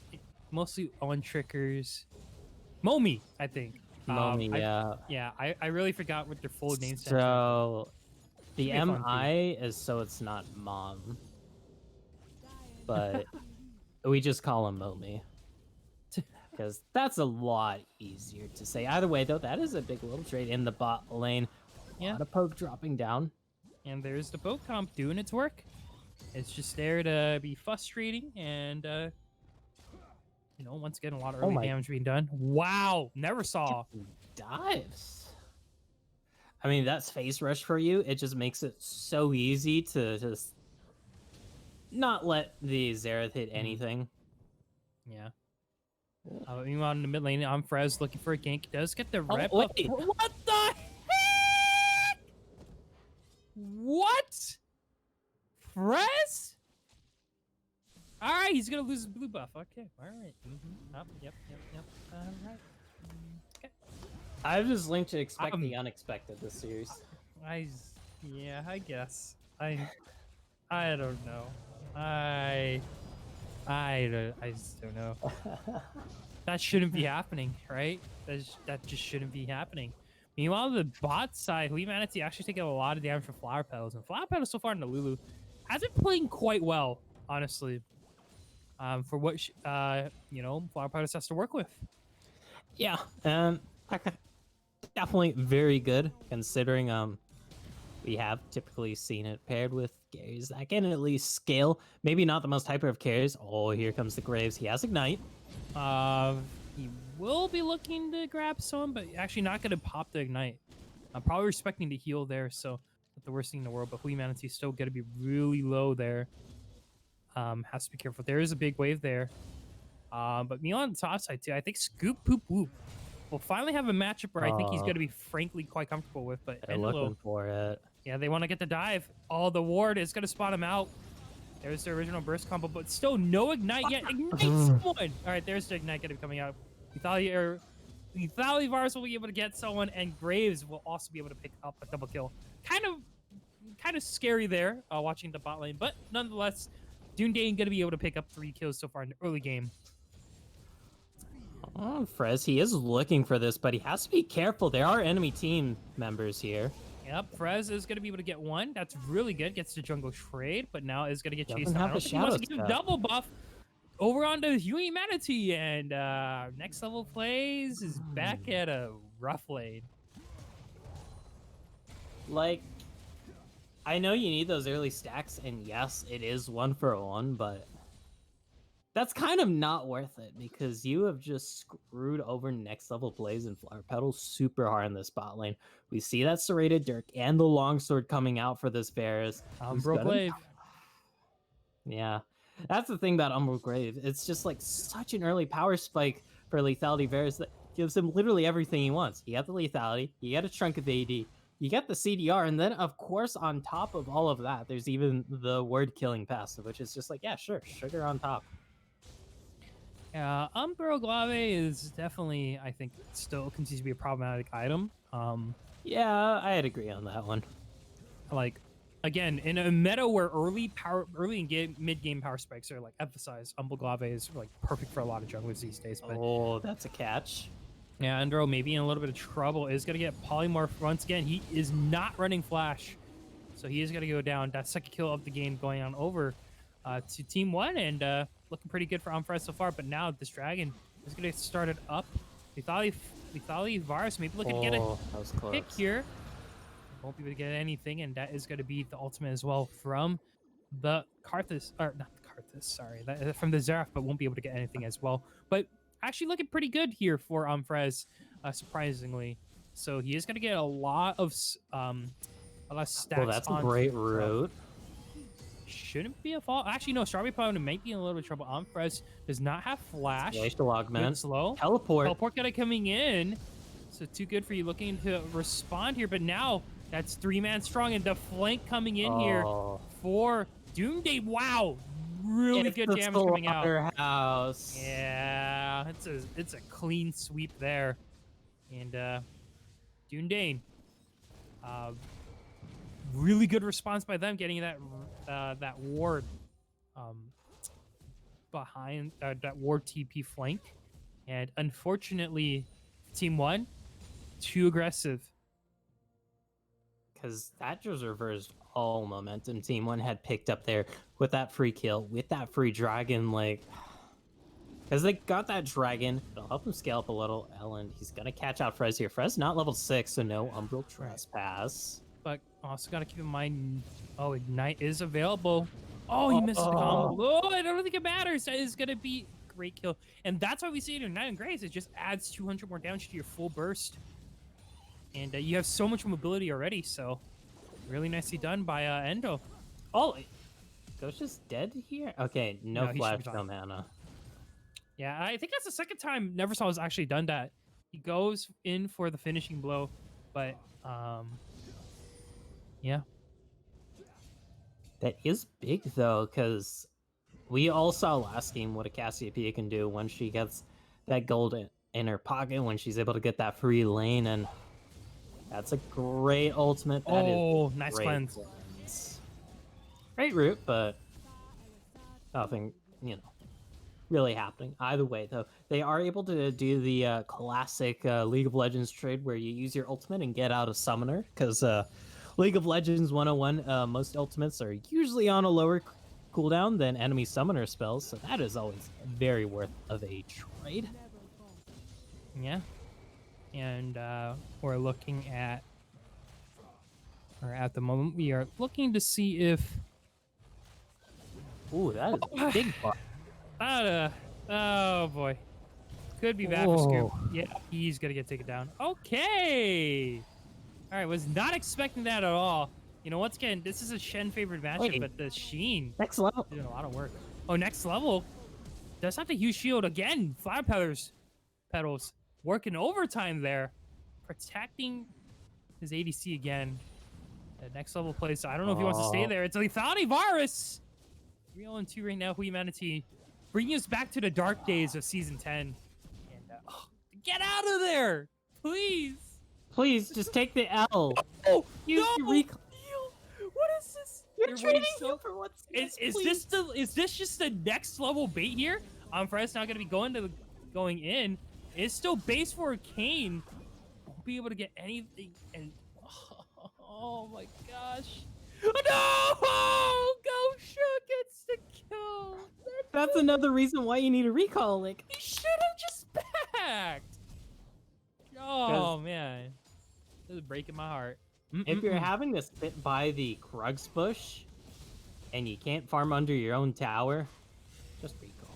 Never saw Oh, gonna proc that. phase rush is gonna make him okay.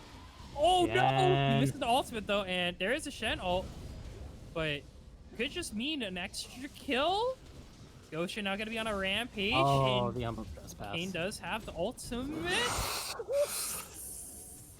He definitely canceled that early. He definitely canceled that early. What Oh can my I say? god. But cancel culture is a bitch. Either way though,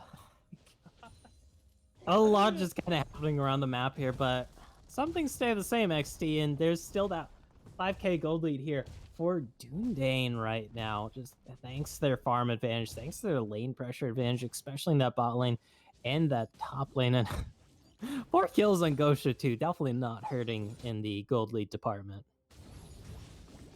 Yeah. This is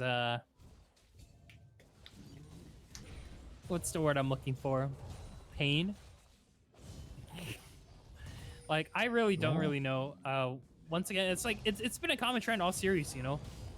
Team One just had really poor early games, but look at this. Go for you. Good for you. Doing a little bit too damaged, but now look. Oh, No good stand pull coming united. in. Polymorph gonna be here. Frez looking to see if he can get the smite, but no, it's gonna go on to humanity. And now Kane gonna be the first one to fall, and that never saw gets the return Here's kill. there. But Oh my! what will Zerov be able to do? He has the Misses Ray of the stun. Arcane. He can look for the ultimate pick here. Could, but gotta remember, Lulu is nearing. Doesn't have any vision on the Senna so far. So he's probably just gonna go back to mid. He is losing a little bit of CS because of all the roams, but Zeref and Varus both right now sitting on a lot of gold, a lot of kills. They are definitely the people to look out for, especially their job, their sole purpose in life is just set up kills for Endo for the whole series. Yeah, like, but with how far ahead they Never are, saw. they can look to just get kills themselves. Never saw, yeah, like. He is gonna get rooted up, but Amfrez is gonna be here. Oh my! It's also Shadow Form. Oh Backs my. away again. Not Oh! sure if that's the brightest idea. The Letho T. I pronounced that wrong, but you get the idea. The Lethal T. There. That's a new XT name. Lethal T. You've heard of No, XT, now get else. ready for Lethal T. Lethal Brother T. of Mr. T. Oh, Amfrez still looking for a return kill on the Gusha, but I don't think he has exactly enough damage to burst him down just yet. No lethality. Another important thing to really note here, as I think too good for you greeting for the tower plating there is gonna get taken out. I'm so glad that this pick is no longer meta. All I'm putting out. Yeah, like, whew. I'm gonna be flat out honest with you. Lethality of Varus is one of the most boring as hell picks to watch. He just Right. builds lethality. What's his game plan? There it is. Sometimes he presses. It's a bullet hell in the bot lane. Like, it's not fun. You're just playing dodgeball, and the dodgeball ability is in like a 10-second, 8-second It's cooldown depending dodgeball on if- CDR. Dodgeball could kill you. It's like Old Nidalee Spear in a sense. Not as bad as Old Nidalee Spear, but Didn't like Rafa lose to Joshi in dodgeball, by the way? Like, I remember that being a meme for a bit. did they meet Arrow? Oh, I like this pick. Up, all right. There goes Endo. Can't dash wave E. Now he can dash wave E. Used ult to try to escape, and now never. Here's Goes Osha, for the though. flash. We'll be able to get the kill, but at what cost? I think he should be able to turn this around, though. Here's Frez. And that is going to mean another kill. Oh, wow. Nice cleanse, but won't matter at the end. Good picks there. Never saw. Again, you know, it's the Never Saw show. He's got to do what he's got to do. While Luthari Varus is there to try to back him up. Oh, boy. They did lose that first tower in that top lane. However, one thing that Too Good For You has been able to do all series long is, of course, get that first tower. Part of it is help that I feel like he just kind of never leaves top lane for the first 20 minutes of the game. He just constantly shoves. Either way, though, it has been working out to generate early leads for himself, and you can see that so far this game with the tower platings, with the 2 kills and a mild CS lead. just a mild. I look at lethality virus every time, and I'm just like, just remember, Elton, this pick isn't good anymore. Isn't Thank as you, good as Riot, for not making it good anymore. yeah, I mean, World's meta, for ADCs are thankfully going to be a little bit more interactive. Ashe is always a fun champion to watch, I think. Yeah. Um, She's not like the most exciting champion, but she Right. can do some cool things. Like there's cool kiting, Pray arrow, global arrow, ultimate. That's always a joy to watch. Right. Either way, though, that is going to be 2 outer turrets down already in this mid lane turret. Very low. Frez, though, is looking for this. No lethality again. Does have flash. Yeah, he does not have a combo. He's missing a lot of damage right now. But teleport now gonna come in from Scoop Hoop Whoop? What? Safety, I guess. There's a dragon up in 30, so teleporting down to help out your homies isn't too terrible. And it will let you get a little bit of extra setup here around this dragon as we see that giant hustle coming up. Look at that poke. Oh, too good for you. Gonna be going in. He does have the ultimate. Is gonna go on down. Fred's gonna be so low. Doesn't have ultimate again. And now, right at the arcane is gonna miss here. Rift Herald is gonna spawn. That's good. I think that's just a little bit more pressure for the mid lane Prow. Never saw gonna get poked out a little bit.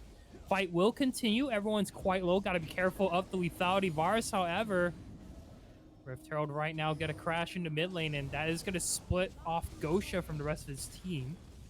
Oh, he has to take care of that. Dragon is up. God, these arrows. Yeah, Hui Manatee just needs to keep poking and Gosha. poking and poking. But look at this. Amfred's gonna be in from the flank. That's a 1-for-1 so far, but Elendil is gonna be the next one to fall. And he is just gonna go on down here. Really nicely done. Team 1 is gonna be able to secure this dragon, and overall should be able to secure a little bit more. Never saw. A little bit greedy, but oh my goodness. Yeah, that's Cassiopeia. That's a Shen. 1.5 item. Cassiopeia. Yeah. Dragon, though, is going to get started up, but without the Cassiopeia, DPS is going to be a lot nice. But too good for you is going to be almost taking down. Good stopwatch, but so far, what? No! That's going to be looking really bad. Never saw crying to go in for the flank. Double kill coming in right now for Gosha, and now Never saw all by himself. Arcane is going to be going down, but that's going to be, oh no, 4 down. And Dunedain, again, when it looked like it's bad, they managed to get something out of it. I'll take that Chains of Corruption, though, if you're Fraz there, but still. That's rough, buddy. I'm just broken.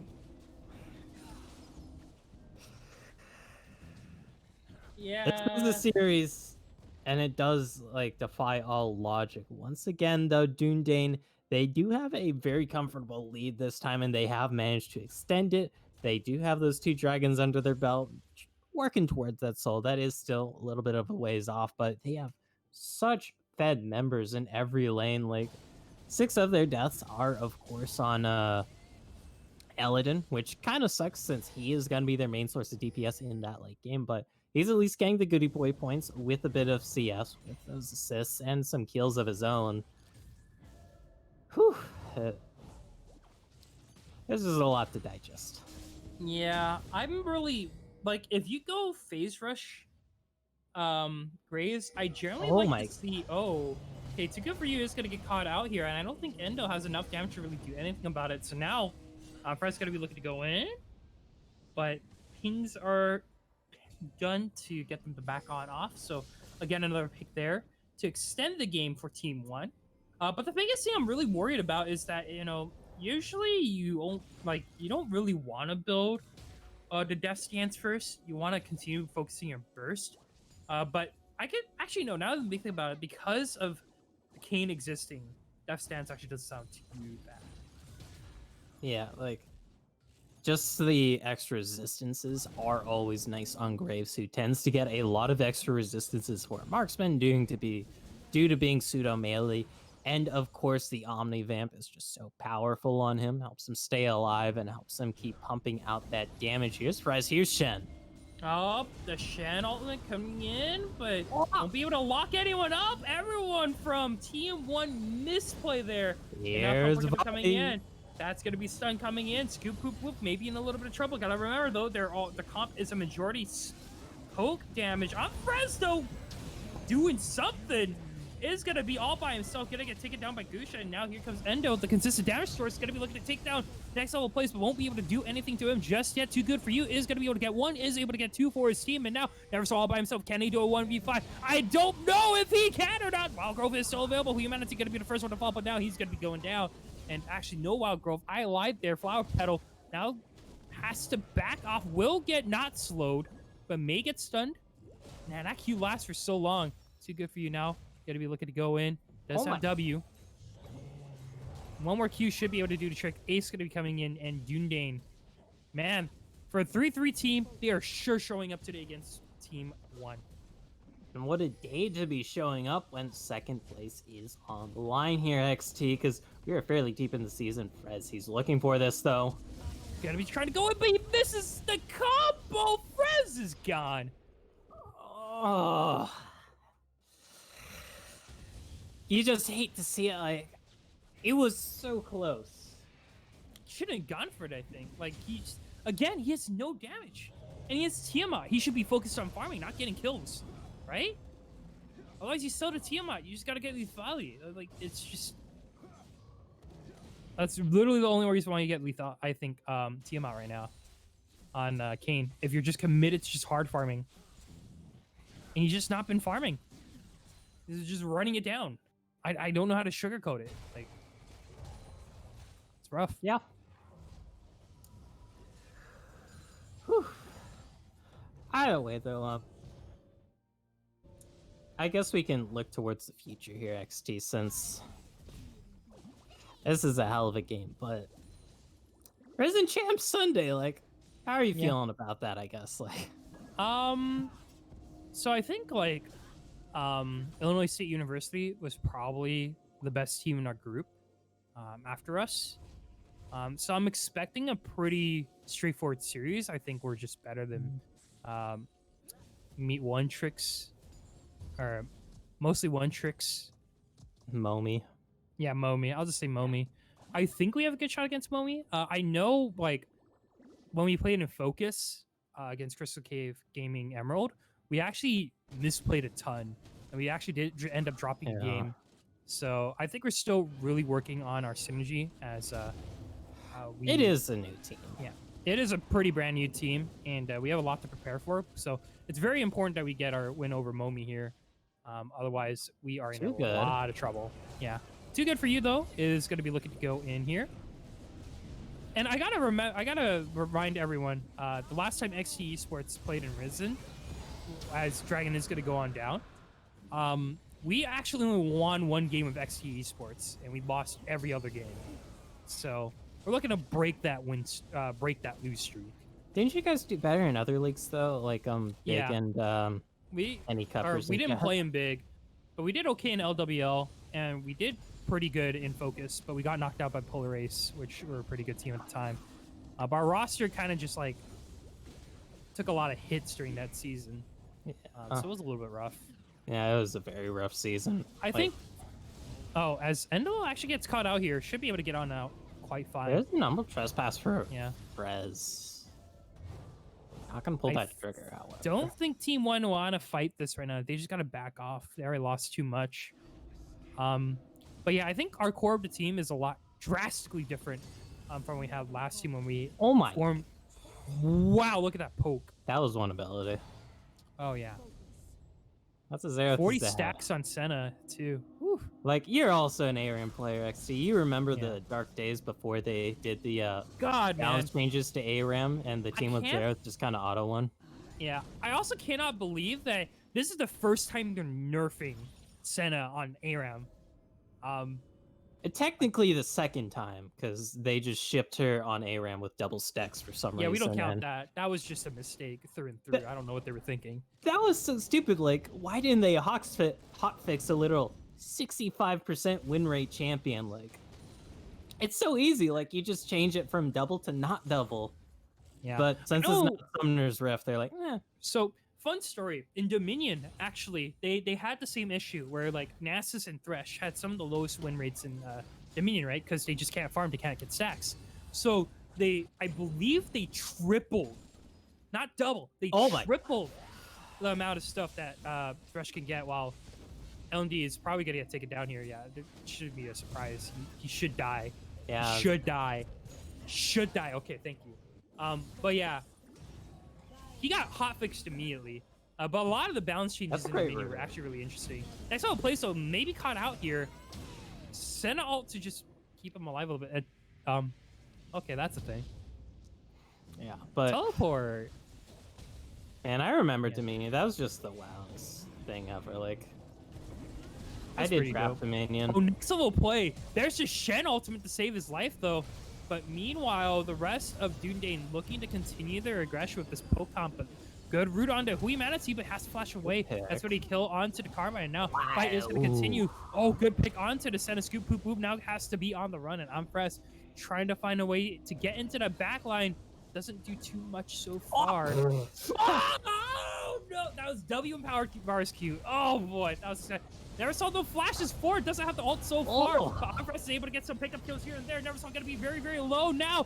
Gosha gonna be a little bit alive, but now a little bit dead on Frez and Scoop Poop Poop in a 1v2. I think Here comes should back Alan. out. Ellen though is gonna be here. Slow though procced onto him. I think they just get the tower heated though, or they just ward Baron. Very interesting fight here and there, but still very surprised that Dunedain are still able to keep their lead so far with this really poke heavy comp. And those kills were definitely very great of a pickup here for T1. Just keep themselves in the game a little, halt this momentum a little here.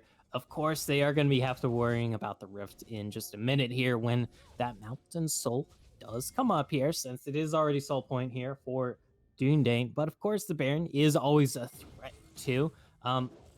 Not the fastest Baron take when you look at the composition on the enemy team. You only really have Graves that can shred through that Baron, but with the Death Dance, since he went Death's Dance and not something like, I don't know, maybe Phantom Dancer or Infinity Edge, just the big damage items that help him pump out consistent DPS, compare that to the 50 attack damage Death's Dance, which is primarily, you're primarily buying it for the resists, the healing, and of course the damage passive. So maybe not as big of a Baron threat. It is still doable, of course. They do have the damage. If they have 4 members there, it'll just be a little slow. Oh, Frez maybe looking to go in, but there's the shield from Karma to deny that damage. Dragon is going to be up quite soon. 10 seconds left on that. We shouldn't be surprised if a fight does break out. Gotta remember, I do think the composition for Dunedain does fall off quite heavily.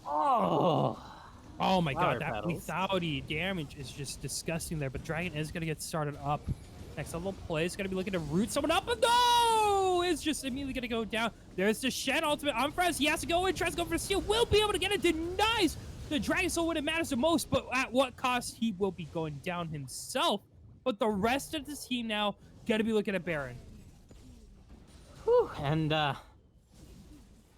you certainly can't take Baron when you have a 5 versus 3 advantage, and that is kind of the current situation here. Dunedain, they're like, all right, you stopped us from getting the soul, but at what cost? You lose 2 lives here. You're gonna lose the Baron, all for what? Yeah. Denying the soul, a little bit of extra resist. I think denying the soul is actually quite important against a poke comp. I still think, like, you know, it's not the worst thing in the world to deny, because Baron is temporary. Being able to have another shot, because I think it was Dragon Soul and Baron, it'd be like nigh impossible, I think, for Dunedain, or for Team 1 to secure the win. But I think they've just, you know, again, Team 1 have managed to stall the game a little bit longer, but Neversaw was not as strong as he was last game this time, just because it's so hard for him to get into the team due to his low range against Dunedain. Because we consistently see him just flashing in to the enemy team, which is not exactly what you want to be doing as this Cassiopeia, who is still very squishy, hasn't finished the health item in the Leandres, hasn't finished that Zonias for the defense, or the Banshees for those extra resistances. But thankfully, though, the Earth Dragons are still decently effective against heavy poke compositions, because The more just you have, the less poke you take, obviously. But look at this flank from Perez. He's looking. Not sure if that was the greatest idea. He's just gonna get poked out. But He's still meanwhile, alive. Endo still in the front line. Will get taken down by Fred. No, he gets so much shield to deny that damage, including the Hex Drinker. And now here comes Volibear. Scoop Poop Poop tries to go in, but won't be able to get a taunt here. Now, too good for you. Gonna be in the whole entire middle of the enemy team. Never saw it. Has to try to cut away. Oh, turns around just in time to deny that petrifying gaze. But that's Mitter going to be going down. Flower Petals maybe in a little bit of trouble. Oh, Humanity gets next level plays, but Gosha gets damage. taken down as a result. Eversol now going to be going in. Support is going to go down. Eversol gets one, but too good for you. Too strong on one of this lethality. Varus, yeah, that's going to be game. Dunedain are going to be able to take the series 2-1, and they're going to move up in contention. Now tying with Team 1. Unless Rice can finish save the game? No. No. Man, on a serious, I like how in that last team fight with just how far ahead Dunedain was, half the deaths on Team 1 just kind of happened off screen when the camera wasn't focusing on them. A straight Xerath Q or Varus piercing arrow just hits them and trunks them for the last 30% of their health. Yeah. Well, folks, either way, it's been a ton of fun, but it's been a very exciting series between these two teams. Congratulations to Dunedain. They are now moving up in the ranks for 3 record to now tie up against Team 1. Team 1, I think, definitely will have a lot of lessons to learn from this series, but overall, we didn't trust Dunedain's drafts, but it just worked out. Trust the process. Trust the process, folks. That's going to be it for me, XT, and Gopherina. And we are also joined here by Gable, who was our producer for tonight. Thank you all so much for watching Dominate Open.